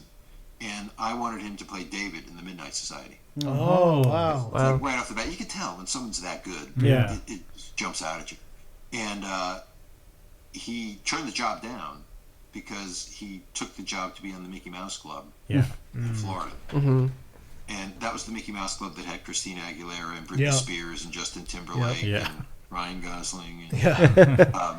so it's kind of hard to fault him for having done that. None of those guys have done anything. Nothing. Yeah. Nothing. Yeah. He did a couple seasons of the show, and then they got canceled. Mm-hmm. And he was Who's laughing now? Yeah. So he came back, and it was like, hey, no, let's get that kid. So I Nice. don't even think I auditioned him again. I don't remember. But then I put him in 109.1. But you could tell. There are others that I could tell. Jay Baruchel. Yeah. Yeah. In the pool one, right? Yeah. Yeah. That was his first one, and then we had him in like 3 episodes. Oh, later wow. When he was older. You could tell right off the bat that he's going to be good. We had some that were already accomplished, even at their young age, like Neve Campbell, Mia Kirshner. The Mowry twins were in it too, right? Which one? The Tina and Tamara Mowry. Yeah. Oh, Yeah. Then we had guest stars too, and Yeah. them and what was her name? Who was in Fresh Prince? Oh, Ali? Aaliyah? Tatiana Ali. Yeah, Tatiana Ali. Yeah. She was in an episode. We had the girl who was the figure skating Olympic gold medal winner, Tara Lipinski. Oh, that's wow. right. That's right. She was in an episode. She was terrific. But a lot of times you can tell right away. I did a thing, talk about working with kids, and I did this with every kid in auditions. They'd read whatever they were reading for, and sometimes we change it up and they do their audition. But I always ended the auditions with saying, okay, we're going to do a scream test. And what that is, what I want you to do, this is total ad-lib thing here, Tara. What I want you to do is look at the camera, because we're videotaping everything. Look at the camera, and I want you to imagine this is the most horrifying, monstrous thing that's coming after you, and I want you to go nuts. I want you to scream. Just let it all out, be as terrified as you can get. And the reason I did that wasn't necessarily because they were ever going to have to do that in the show. I mean, we had a couple shows where they had to. Yeah. Jay getting drowned, he had to do that. Yeah. But usually we don't go to that level of terror in the show. But I did it as a test to see if they were willing to make jerks of themselves. Right. Because it's one thing. I mean, it's difficult enough when you're in a small room with 3 people that you don't know. But you can kind of get through that. But suddenly, when you're on the set, when there are 50 people looking at you, and it's all on you, Yeah. you don't want to freeze up. Right. So I want if the kid, it didn't even have to be a good screamer. They just had to be willing to go for it and make a fool of themselves. Like, okay, you're okay. I know we can work with you. Okay, so we had a bit of a debate on this on Dead Man's Float. There's a part where he's in the raft and he gets yanked into the pool, and we were saying, how many takes do you think that took? And Dan was like, it only took 1 because this is it's a small show, not a ton of budget, and that means that you have to dry the kid out, put him in new clothes, and do it again. Yeah. And he got yanked. Is that I was like, that's a oneer. Was it a oneer? I don't remember, but it was probably 1 take. Yeah. I also, on a For side reasons note, you said. I have to yell at you for that episode because that caused a lot of trauma personally. Yeah, that so. was pretty terrifying. People are scared That of was like, pools. I think, one of the first times I watched the show, and just because I would watch them out of order back then. Yeah. But it was one of the first times I saw the show, and the thing that came out of the dark was just as scary as my brain told me it was. yes. the black tarp. Yeah. Yeah. It was like that bloody glue monster. That you're not alone with thinking that, and that is considered by many is one of the scariest episodes. Yeah. I directed that episode actually, written by a guy Will. I forgot Will's last name, but Will directed a number of episodes, but he wrote Dead Man's Float. I shot that a long time ago, and I have memories of shooting it, and I have memories of talking about what the thing's going to look like, that monster, and it's when I think back, so yeah, Dead Man's Float. But I hadn't watched that episode in decades, and I went back. It's about 6-7 months ago. I don't know why, but I said I'm going to watch Dead Man's Float. I was like, holy shit! I mean, it was, and I will say that again. I can put my director brain back where I was back then.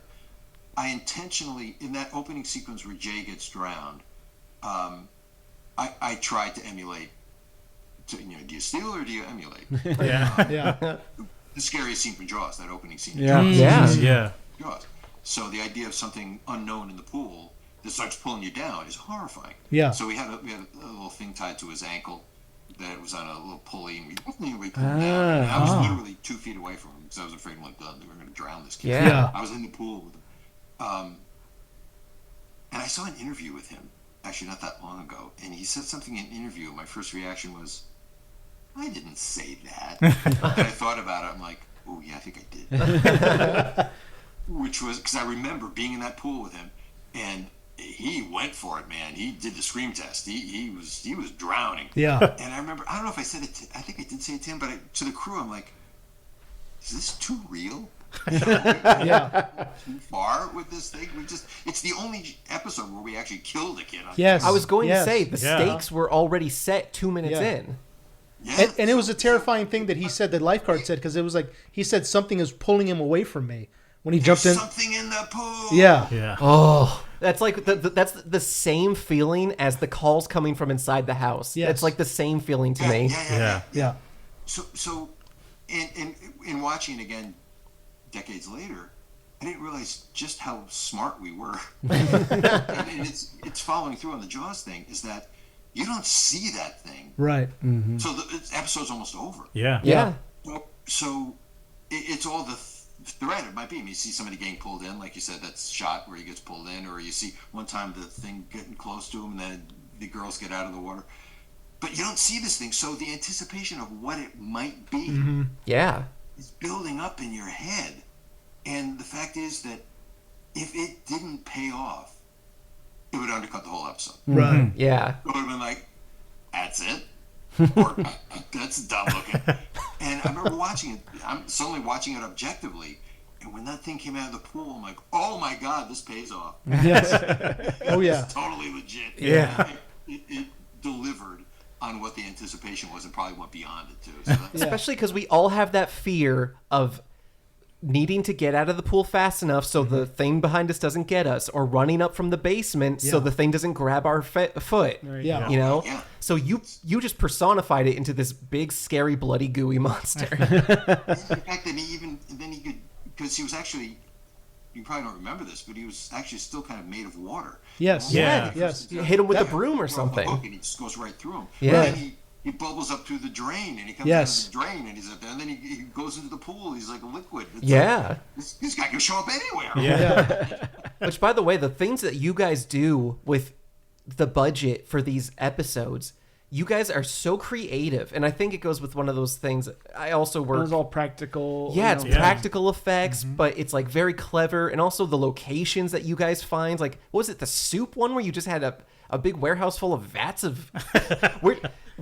Where do you find these? It's a soup No, that emporium. was, in fact, it was what I would go to Montreal during the writing process, and I'd have the location scout manager kind of take me around and show me cool places. So a lot of times I'd write scenes based on places I've already seen. So it's one thing saying I need a place with a bunch of vats, Yeah. and then have to build that. Yeah. As opposed to, hey, look at these vats. Let's do the. We did an episode called The Hatching, which was about a school that.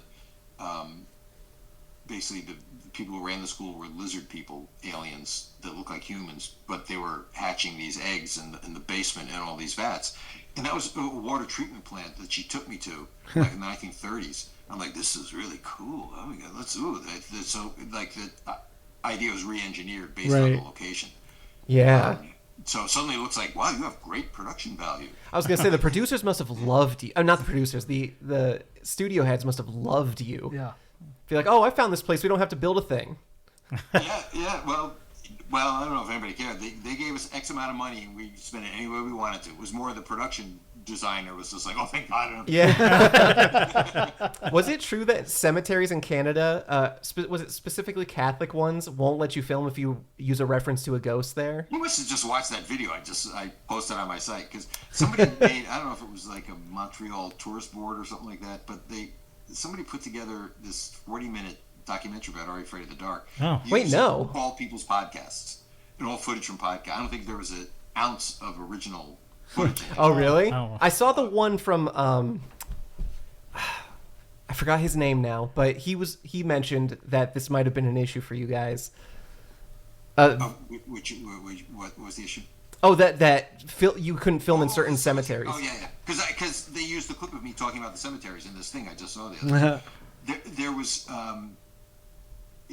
in Montreal, there are these two huge cemeteries. One's a Catholic cemetery, one's a generic Christian cemetery.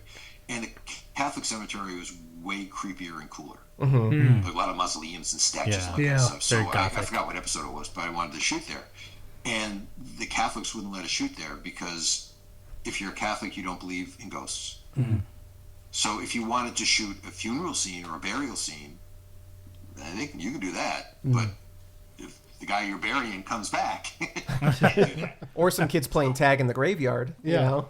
Yeah. So we ended up moving one graveyard over, and it was still pretty cool looking. But yeah. So the stories like that are so much fun because you never know if someone who's a fan of a show or whatever, they ask questions, and do you want to know the behind the scenes stuff, which could take the fun away from it, or just the within the story thing too. So it depends on. Sometimes I try not to. You don't necessarily want to see sausage being made, Right. Yeah. Right. because it makes it less fun. But some people get off on that. So True. I love telling stories like that. Since you're a fan of scary stories and you're inspired by some horror films, do you have a favorite like horror film out there or? I have a lot. In fact, I'm not a horror fan at all. Oh, okay. I don't like slasher films. I don't like because, and I'm on the verge of not wanting to see scary movies either because Yeah. when people used to ask me, they'd say, "What's the proper age to watch Are You Afraid of the Dark?" Mm-hmm. And it's like it has nothing to do with age. Mm-hmm. It has to do with imagination. Mm. It's the more good. vivid your imagination is, the more scared you're going to be.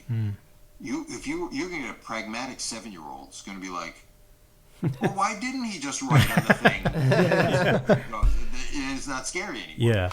I watch these things and I'm like, Yeah. Yeah. I'm expecting something to happen. The best example of that, if you ever saw the Blair Witch Project, the original Blair Witch Project, Yeah. nothing happens in that movie. Yeah. Right.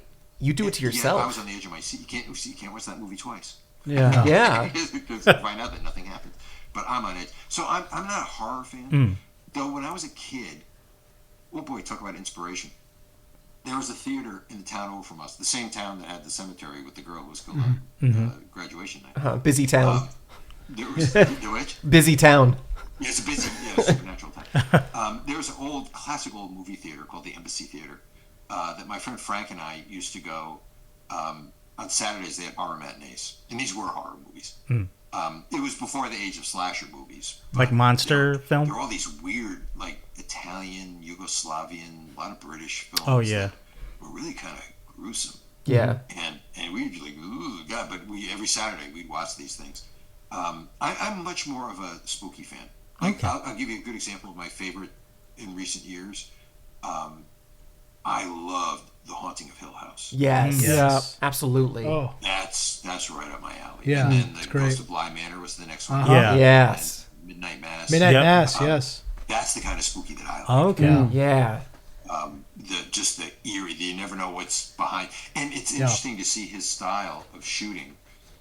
And it's actually, it makes it easier for me to watch because, as I say, I'm always waiting for something to happen. Yeah. But once I got into the rhythm of the way he shoots things, he telegraphs it just a moment before something's going to happen. Yeah. Uh-huh. Just the way he moved the camera, or something. I'm like, so I can almost relax until I start saying, "Oh no, here we go." Yeah. There it is. Yeah. Yeah. Does that come with your professionalism of like all these years in the industry and just because like I guess I would say if you were to time travel to day one of back to your first day on Are You Afraid of the Dark, what would you tell yourself, your younger self? Because I know there's a lot of people that are listening that want to break into the industry, are already in the industry, and are maybe afraid of the next step in their careers. What would you say to yourself to... Oh, in terms of career advice? or just or anything, like don't turn off the stove. The best advice I can give to anyone who's interested in doing something creative is you have to meet people. You have to get out there because going back to what we were saying before about the closing doors, sliding doors, whatever it is. Yeah. You never know who you're going to meet. Yeah. That's going to lead to something. Yeah. That's true. Because to be a writer or to be a director or even a producer, there's no employment agency that you go to and say, "Well, I'd like a job as a director on a film." It just doesn't happen. Right. It is nepotism, and it is people you know. I hire people I know and like to work with.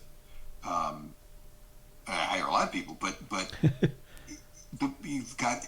Someone once said, you got to be at the right place at the right time, and it's true. And the only place you can be at the right place at the right time is to be every place all the time. Yeah. Which is impossible. Yeah. But you have to. I mean, the crude way of putting it is you have to network, and I'm not good at that. I wish if I was a better networker, Pendragon probably would have been made into a movie by now. Because I'm not good at that. I can sell something, but I'm not good at making friends with people just for what they might get me. Right. But People are exhausting. Who needs that? well, if you want to succeed, Yeah. you need that. So I think if I would tell myself, going back to what you say, I would say you gotta network more. You gotta network. You do not turn down opportunities. Do not. A friend of mine has a line that I use all the time. I say, I never turn down a job I haven't been offered. Right. Wow. So That's if somebody good. comes to me and say, "Hey, think about doing a show about a boy detective," my first thought might be, "No, I don't want to do that." But you don't turn it down, Right. You see, because you never know where it might lead. So if I had turned down that show, I wouldn't have Are You Afraid of the Dark. Yeah. So the best advice is to meet as many people that you can. Is that how getting into the '97 Tower of Terror movie? Is that how that happened? Did Disney approach you about it, or how did that work out? I can give you the through line of that too. Please. Back in 1995, 1996, Nickelodeon was really changing. And my theory is, that golden age of have fun storming the castle, make your show was ending. And I think it was because, as Cyndi Lauper once so eloquently put it, money changes everything. And Nickelodeon was starting to make money. And suddenly they weren't that little upstart, let's put on a show on the Bar Network that no one cared about. Right. Suddenly they became a cost that they were making money for Viacom. And so suddenly more eyes go on it. And they suddenly got very conservative. And a number of people left Nickelodeon at that point, some key people, and went to Disney. Oh, wow. Which is ironic because they Reversed, right? Right. Yeah, they went to the dark side, which is really weird. I won't mention any names. Some people flourished. One person in particular did not, because it was not at all what they expected it to be. It was their worst nightmare. They expected it to be, now we're going to bring the Nickelodeon sensibility here, and Right. you don't do that with the mouse. Yeah. Other people that went to the dark side and bought into it and were very successful. But because these Nickelodeon people went to Disney, they were poaching talent a little bit. And so somebody, I don't know if it was Michael Eisner or what it was, had this idea. It was like, we have these theme park rides. Maybe we can make movies out of the theme park rides. Right. Yeah. And the Nickelodeon people said, we know just the guy who can do it. Right. So it was because of Are You Afraid of the Dark that I got the nod to make Tower of Terror. Was it an honor to do a Twilight Zone-esque movie? Yeah. Whose idea was that? Was that Disney's or was that yours to put in the Twilight Zone theme into it? Well, that was before my time. That was, Yeah. I mean, the ride existed before I made Right. the movie. Yeah. The way that came about was the way it was told to me. I can't say firsthand. No, this came to because I met with the Imagineers who made the ride, which at the time was only in Florida. But Disney had created this theme park, which at the time was called Disney MGM Studios. Right. Yeah. And the theme of that park was movies. And I think it was Michael Eisner or somebody had the idea of doing a haunted hotel ride. At one point, Mel Brooks was involved in it, and he was going to do it. And then, but in the development of the ride, someone said, "Okay, it's a hotel in Hollywood, 1939, but it really doesn't have anything to do with the movies, other than it being in Hollywood, which frankly is enough." Right. Yeah. So that's why they said, "Let's make it as if it's a lost episode of the Twilight Zone." Ah. Tying in the TV show The Twilight Zone, Yeah. that makes it part of the theme park, and That's funny. and keeping the theme park. And it works fine. Yeah. But when I made the movie, and I'm really grateful for this, they said you cannot reference the Twilight Zone Wow. because Twilight Zone is owned by CBS Yeah. and the Rod Serling estate, and I made it for ABC.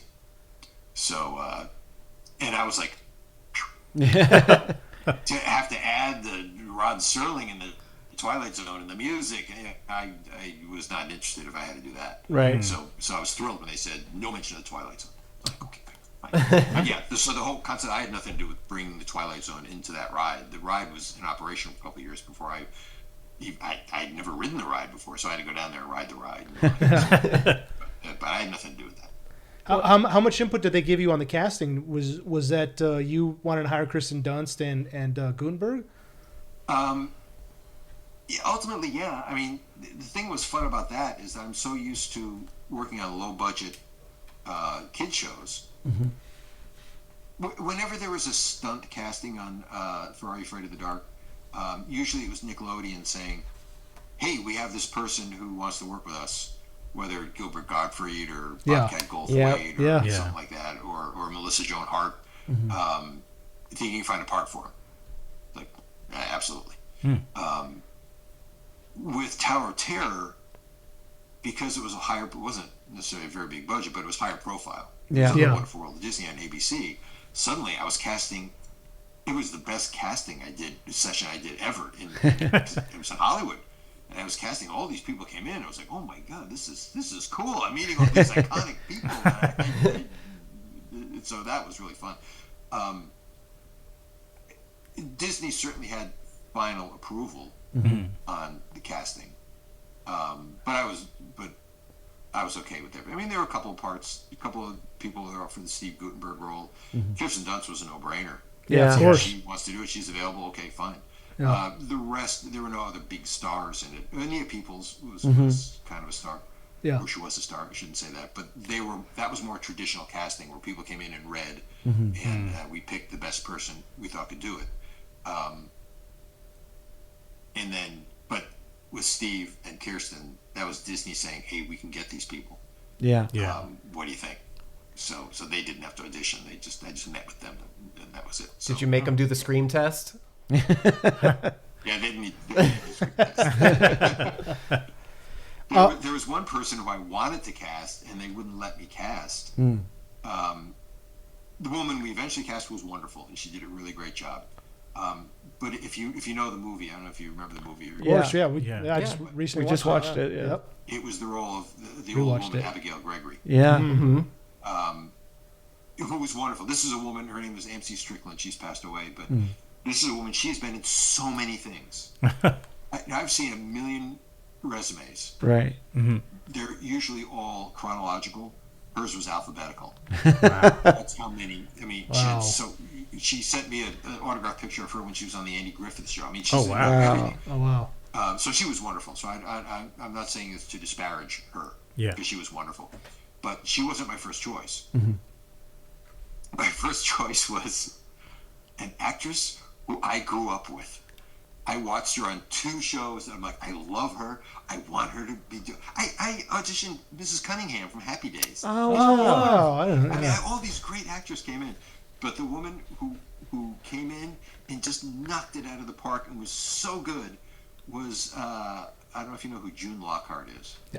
Yes. Yep. She played the mom in Lassie. Yep. Yes. Oh, yes, okay. Yes. Now I'm on.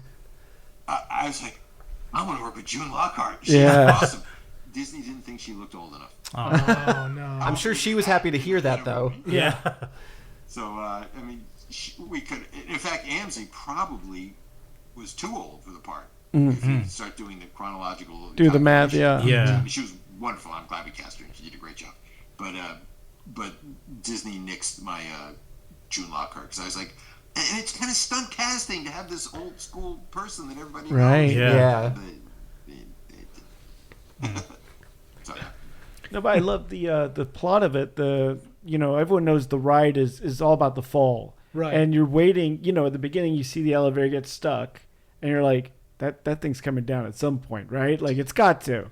And just you tease it out through the entire movie. It's so great, and then the final the rescue at the end is great. So I love that movie. Well, Yeah. thank you. I mean, I had 2 mandates on that movie. One was no Twilight Zone, and the other one was as best as you can try to emulate the ride experience. Right.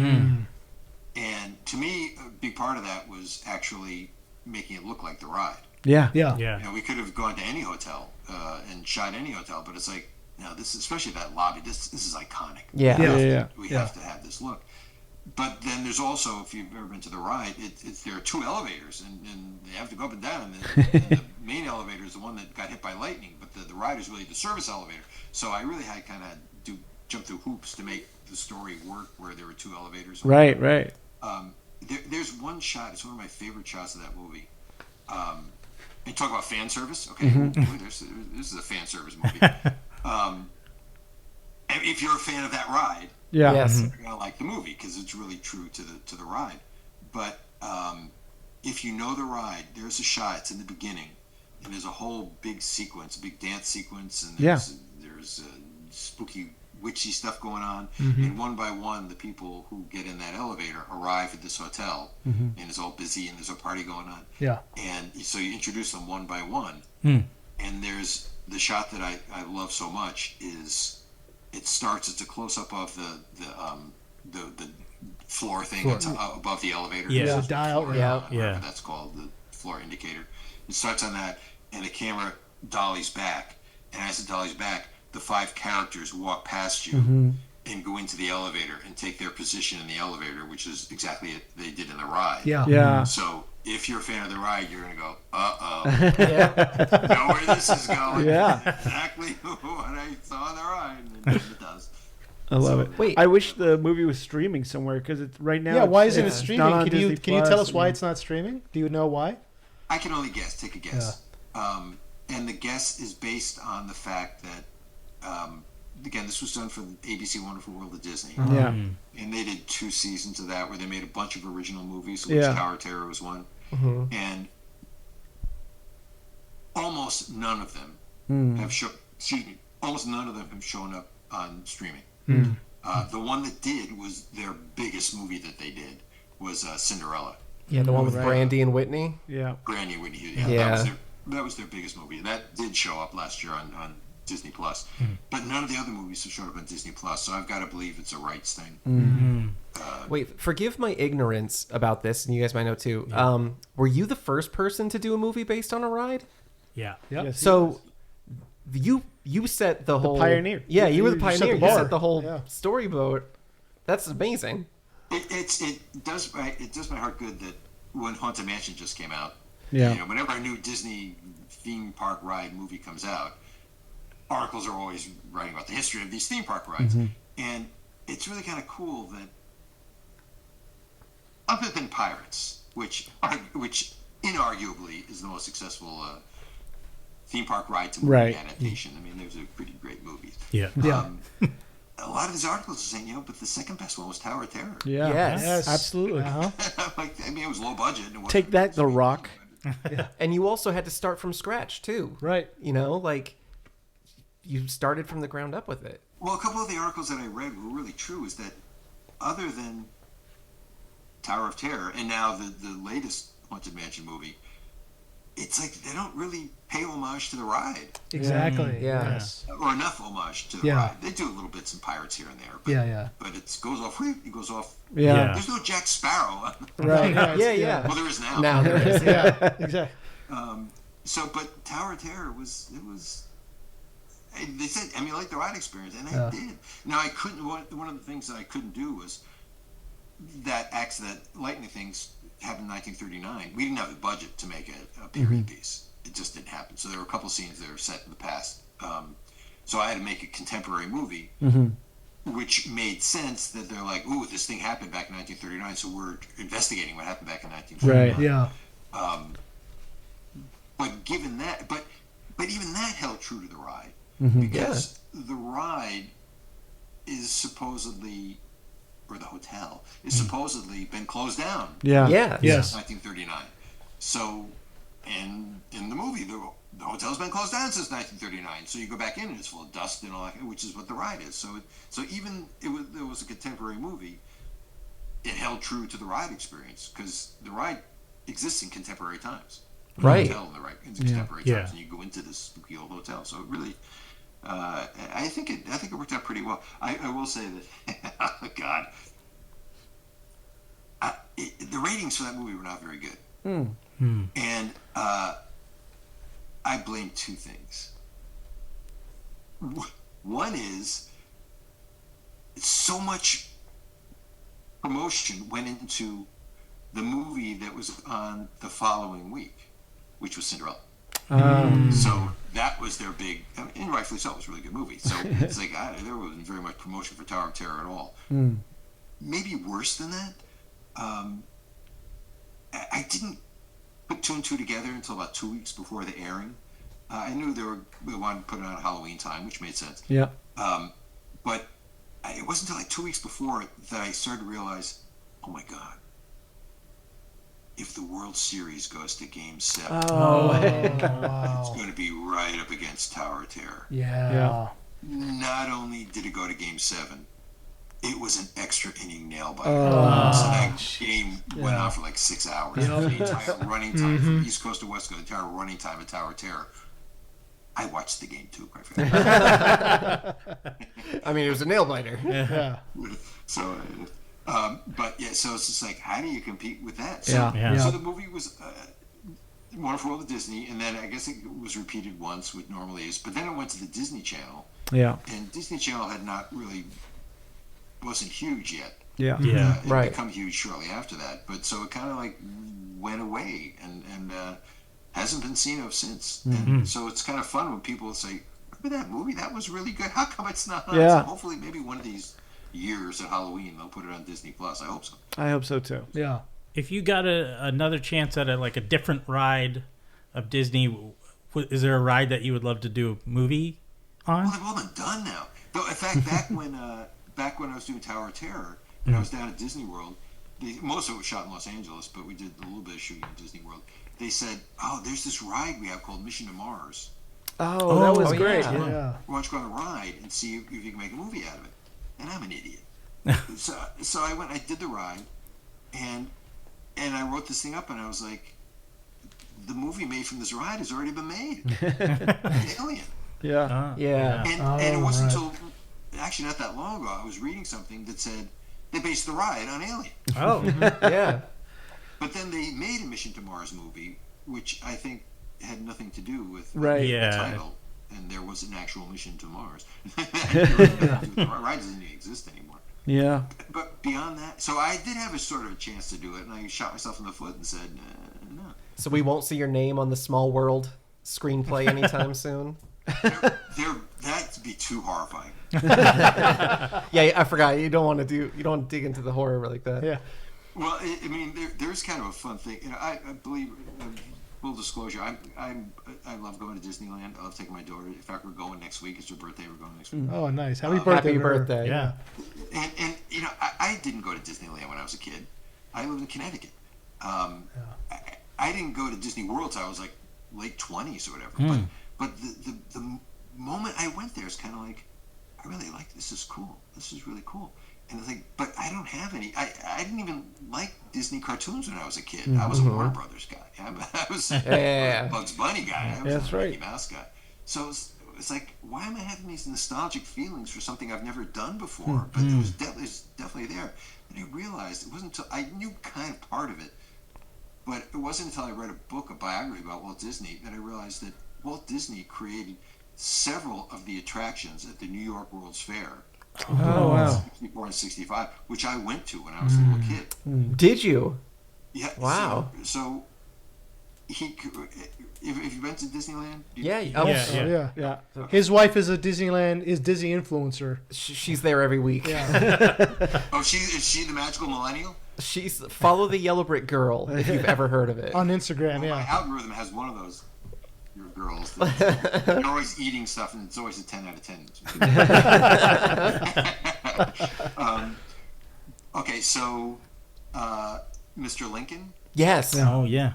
that was the first animatronic, and it was created for the World's Fair. Oh, I didn't know that. When the train goes through the tunnel and you see the Grand Canyon, Yeah. and the dinosaurs, and it goes back and the dinosaurs dying out, that was for the Ford exhibit in the World's Fair. Was the Carousel of Progress at your World's Fair?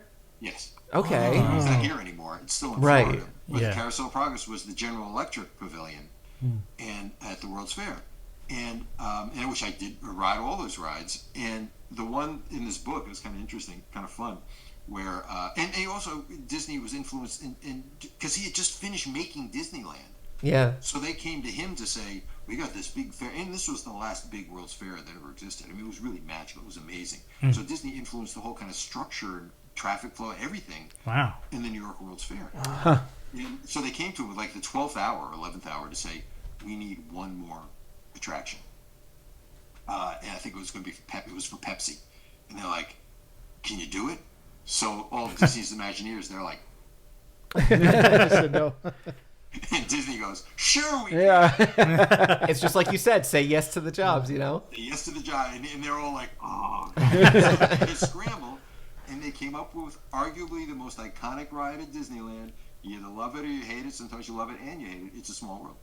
Wow. Honestly, I it's moved very to Small zen. World in 1964 in New York. Wow. So I go back. So when I finally hit Disneyland, Disney World, it's kind of like, I have actually been there before. Yeah. I've been through it. So my Disney. I know. You're kind of selling me on him writing a Small World movie now. Yeah, I don't know. I think so. Yeah. I think it's been parodied too much. Yeah. It'd be hard to make it genuine nowadays Yeah. in sort of a cynical society. And what other ride exists that hasn't, the tiki True. birds? Yeah, what are you going to Yeah. do? The teacup ride and get in the rich history of the teacups? Yeah. Yeah, and that's based on a movie. Oh, yeah, that's Alice That's in right. Wonderland. Alice in Wonderland. Yeah. Just do a movie about the guy who runs the churro stand. There you go. I don't know. That's whatever Eisner's idea was. Let's mine these rides that are originals. Yeah. there are no original rides anymore. That's true. Yeah. It's true. Yeah. Well, and so getting into that, what is something that if you could do anything as a director and as a writer, what would you do? I mean, aside from your book series, what would you if they offered you DJ MacHale? What do you want? You got it. What would you do? I would want to do a scary movie.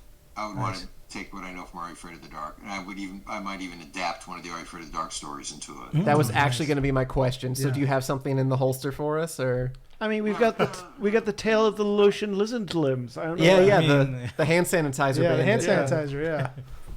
I've always thought that I kind of wrote a feature that it isn't based on Are You Afraid of the Dark, but it's the somewhat same concept, and it's not that original, frankly. But I thought the idea of the old time movie theater with the vampire coming out. Right. Yeah. Sure. The Rialto. That's my Yeah. favorite Are You Afraid of the Dark episode. By the way, he did not need to double cross Vink. Okay, he had a good thing going. Yeah. He just needed to watch one movie, which, by the way, we never found out what that one other movie was. Right? We never. Do we ever see what the other But films he are? does say he has many more movies. Many. Yeah. Yes. And I was just like, what? Okay. He has a huge success with this vampire movie. You're crowding the theater, and you're saying that otherwise, Oh, well. why wouldn't you want to see those other movies? I wanted to see them so You're badly. making more than $6 in Yeah. concessions. Yeah. It's more than your popcorn money. Yeah, well, okay, let me give you an answer to that, and it ties into something that you asked me before about Nickelodeon worrying about being too scary. One of the things they said early on, and it's why I remember. Okay, I wrote 3 scripts: Prom Queen, Twisted Claw, and Dark Music. Mm-hmm. And I wanted to make Prom Queen as the pilot, Mm. and they said no, do Twisted Claw. Yeah. And the reason they picked it, and I don't know if I even realized it at the time, but as we went to series, they said to me, they're so worried about parents being freaked out. They said, you don't have to do this all the time, but as best you can, try to base your stories on literary antecedents. And Twisted Claw was Monkey's Paw. Yeah. Sure. That's probably the only one that's that close to Right. the actual origin stuff. It was the Monkey's Paw. There are many episodes of Are You Afraid of the Dark that actually have their origin in literary antecedents. And Dr. Vink and the Midnight Madness with Nosferatu is one of them. Oh. And it's not Nosferatu. Think about this. Theater's about to go out of business. They're in trouble. This guy comes to their rescue and says, hey, show my movie, people will flood back to the movies. Okay? And all I want is one night a week to show my other movies. Sure, fine, you can have whatever you want. So they end up showing the movie, and it works. Oh my God, people are flooding back for whatever magical reason. They're coming back to the movie theater. So Dr. Vink shows back up to say, okay, now my other nights. And the theater manager's saying, yeah, I don't think I'm reneging on the deal. You can't do that. And Dr. Vink gets pissed off and he goes, one shouldn't make a bargain if one can't honor their commitments. So good. So, however magic he uses, the vampire comes out and starts terrorizing everybody. That's actually based on a fairy tale. The movie Pied and Piper of everything? Hamlin. Pied Piper. Oh, yeah. Pied Piper. Yeah. Yeah. Sure.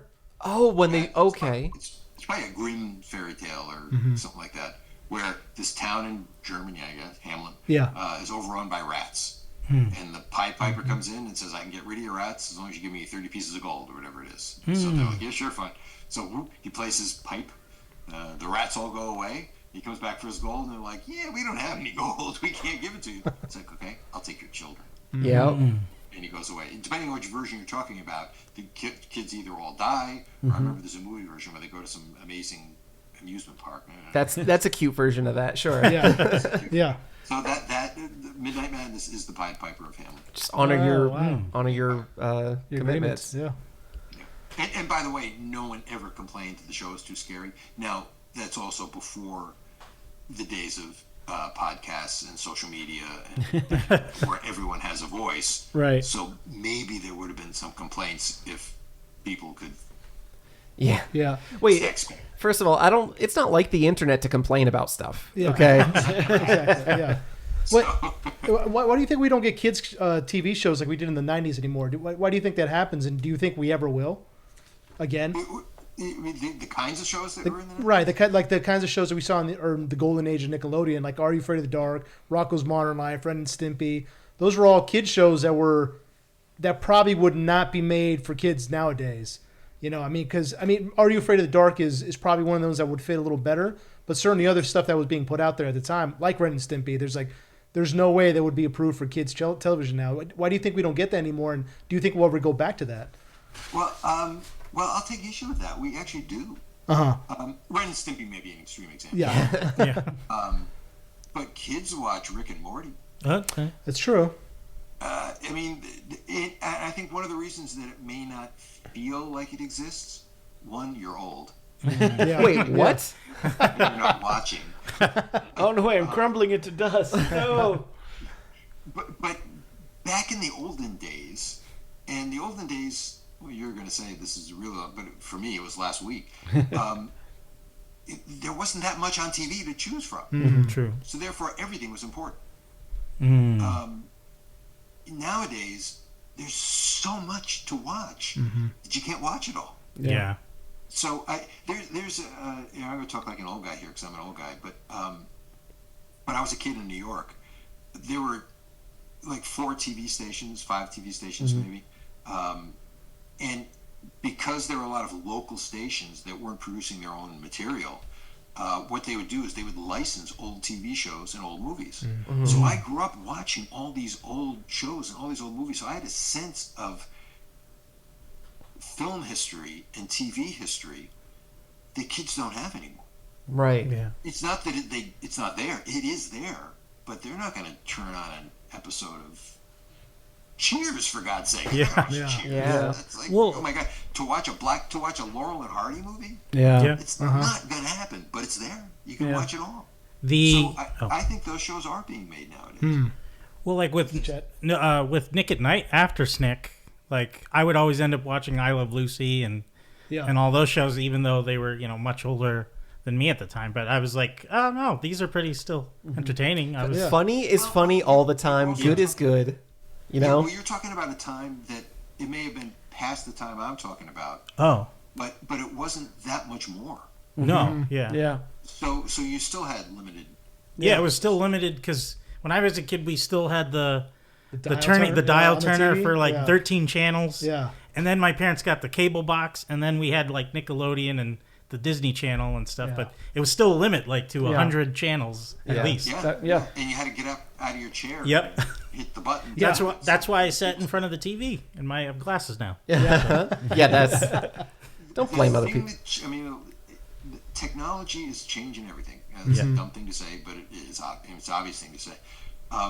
There was an invention that I just found out recently. It was actually invented the year I was born, and it didn't become common usage till probably the 80s. But it was invented in 1956. Wow. The TV remote control. Yeah. Click. Yeah. Yep. And once you had that power in your hand, suddenly your attention span went whoop, Yep. Yep. boop, boop, boop, boop, boop. And good thing it's only gone up since. Yeah. Exactly. Yeah. Yeah. So I think I will take issue that there are those kinds of shows being made nowadays. They're just you got to find them. And no, I can honestly say I'm not that steeped in what Nickelodeon is doing now. Yeah. They rebooted Are You Afraid of the Dark? Yeah. Yeah. Well, we wanted to ask you about that. What did you think of that show? The latest I reboot. only saw the first reboot. There was a whole thing where it wasn't a happy experience. Because they basically said, "Oh, we have new people to do this stuff." And I'm like, whoa. So if you liked it, you're welcome, because my partner and I created the show. Yeah. If you didn't like it, we had nothing. Yeah, don't blame you. Right. Don't blame me. Yeah. But also, I will say with the new series, my personal taste is I want the Midnight Society to just tell a story. Yes. And I don't want the thing to happen to them. Like, I feel like there can be a disconnect and still have these characters matter. Yeah. So I feel like it's I guess this is not a derogatory term, but it's very Goosebumps of them. to like That's exactly just what it felt. make it all happen. Yeah, Which right. Goosebumps You is brought up like the G word? Oh, man. Goosebumps is like the diet Are You Afraid of the Dark to me. Pretty so- much, yeah. Well, I agree with you, and I only have anecdotal evidence of what I'm about to say, but it seems like the people who feel that way are people your age. Yeah. If there's a show called Are You Afraid of the Dark, that means something. Yeah. Exactly. You asked me what I think of it. I think it's fine, at least the one I saw. The only real issue I had was they brought Sardou back, and I watched those scenes, and it's like, boy, did they miss the boat on Sardou. Yeah. What? Drop the Mister, emphasis on the dough. Yeah. Yeah, it's like he's not fun. And they even brought back the actor. Richard did a scene, and it's just like he's comic relief. He's a flim flam artist. He playing him serious. It was terrible. But anyway, but at least based on the first reboot, and I saw bits and pieces of the second and third, and it looked really good. I mean, it looked pretty slick. But they could have called it Nickelodeon Spooky Show. Yeah. Exactly. Yeah. True. Exactly. I'm glad they didn't, because I wouldn't be getting checks. If So, I hope they make more. Keep Yeah. going. There you go. It's not the essence of Are You Afraid of the Dark? Right. Exactly. And I get why they call it Are You Afraid of the Dark, because they want to, parlay off the name. Mm-hmm. Yeah, I don't blame them for that. But if I were to do it again, it would be anthology.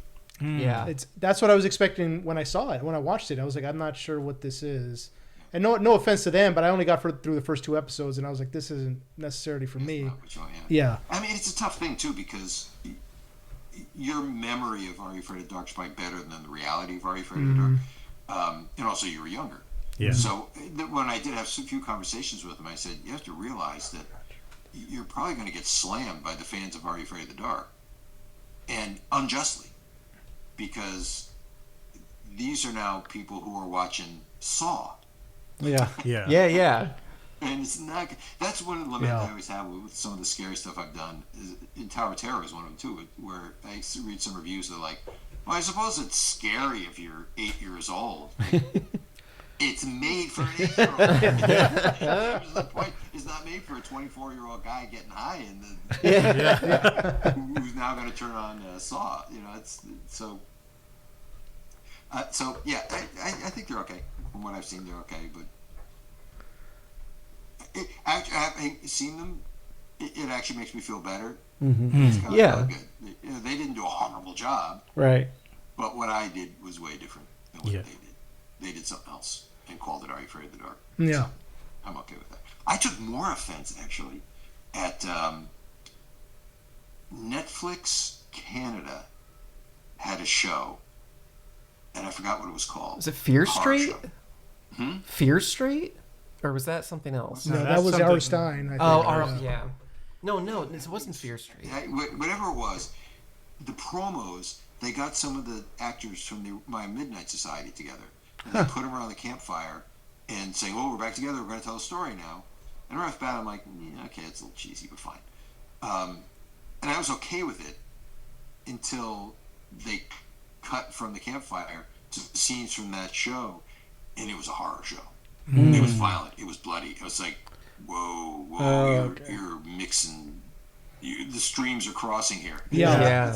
Those kids aren't telling those stories. Yeah. So they kind of. So that's where I take issue when you take my characters that are important to me and then. Yeah. Okay, that didn't sit well. What did I do about it? Nothing, because I have no say in any of this. Other than that, I'm fine with it. And before we let you go, could you hold up the claw one more time? Can I take a picture of you yeah, holding it sure. up? Awesome. Can you take that, dude? Can you do a screenshot? Yeah, I thought this was going to be just 2 hours of me yelling at you for traumatizing me as a kid, but You wanna, There you go. perfect. Perfect. There it is. Oh, there it is. That's the money. Well, DJ, we've taken up 2 hours of your time. Oh, my. You told us you were going to give us one, and we took up. We're I sorry. told you I can go on. No, it's all right. I feel like we owe you dinner now. Yeah, Cut this exactly. down. Thank you so much for coming on. I mean, I can only say that thank you for all your work. I mean, you've helped to shape us into the adults we are today. I mean, honestly, you and a handful of other people you were basically helped raise us. So, and not just us, I mean, millions of our generation. And we can't thank you enough for that, for entertaining us, for teaching us lessons. How much that means to me. That's a really cool feeling to know that someone feels that way. That's a great thing. Absolutely. And like I said, it's not just me. It's not just people in this room. It's millions of us who thank you so. We can't thank you enough for what you did for us as kids. You taught us lessons and you babysat us. Yeah. To an extent. Didactic about it. Yeah. My therapist would like a few words with you, but other than that, Someone used to ask me, "What makes you write horror movies or horror shows?" I'm like, "You can ask my therapist if I had." I should say, hopefully this is going to come about. But if you guys are really that interested, there's a SplatCon that's coming near LAX in October. I didn't know Yes. that. Oh, All wow. things Nickelodeon. Oh, And no I've way. been trying to get together a lot of the original Midnight Society. Oh, that's awesome. Thing. Yeah. So we're looking at splatcon.com. yes. I'll be Nice. there. All right, Yeah. we'll make that happen. Yeah. Hopefully they can put it together. I don't know, because most of them, only one guy lives in Los Angeles. This guy played Frank. Hey. Everyone else is in Montreal and Sure. Toronto. So hopefully they'll fly at least some. And even Sardo is interested in coming. So, Nice. nice. so if you want to be steeped in all things Nickelodeon, SplatCon. I didn't know about that. I'll definitely be there. See all the people that are going to be there. Awesome. It's a 90s orgy. Is that what they put on the poster? Yeah. Yeah. Not that they use that word, but just looking at the website, you're like, wow, this is pretty orange. Oh, nice.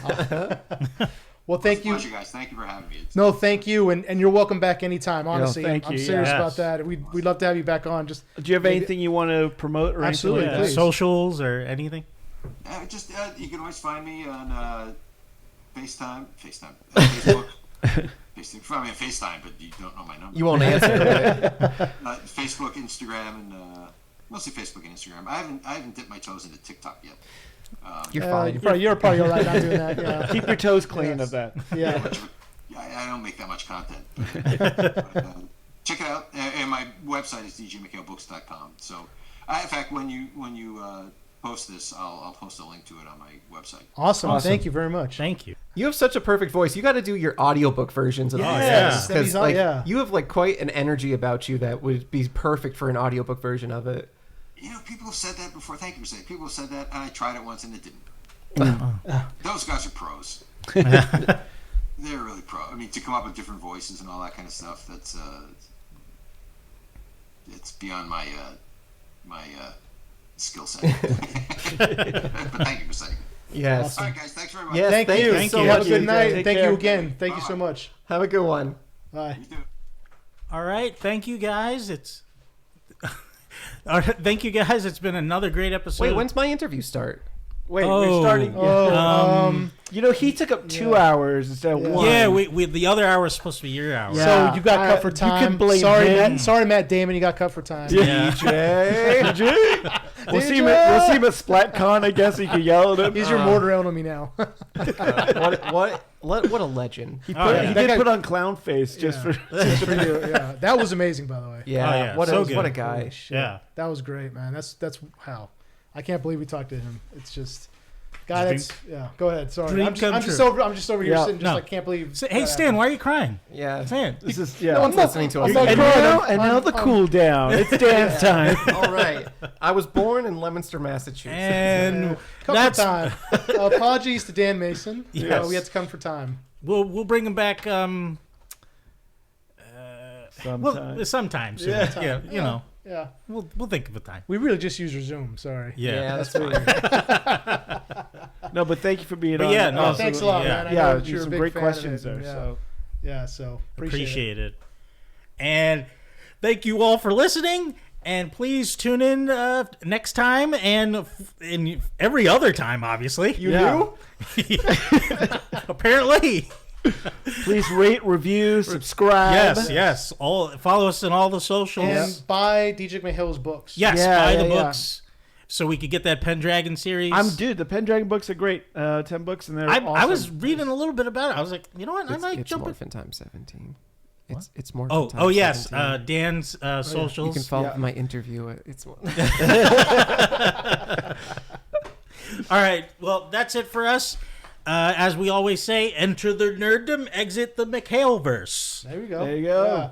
And we call this this session of the Enter the Oh, Nerdom. yes. Please, you do it. I'm verbatim. I'll go ahead, Dan, because he's the fan. Yeah, you. The major fan. Yeah. Wait, isn't that how you start the show? It should No. have been. No, we No, I now conclude this session. Now concludes our tale of the Oh my god, we fucked it up. Bye. Damn it. Fucked it up. Dumb.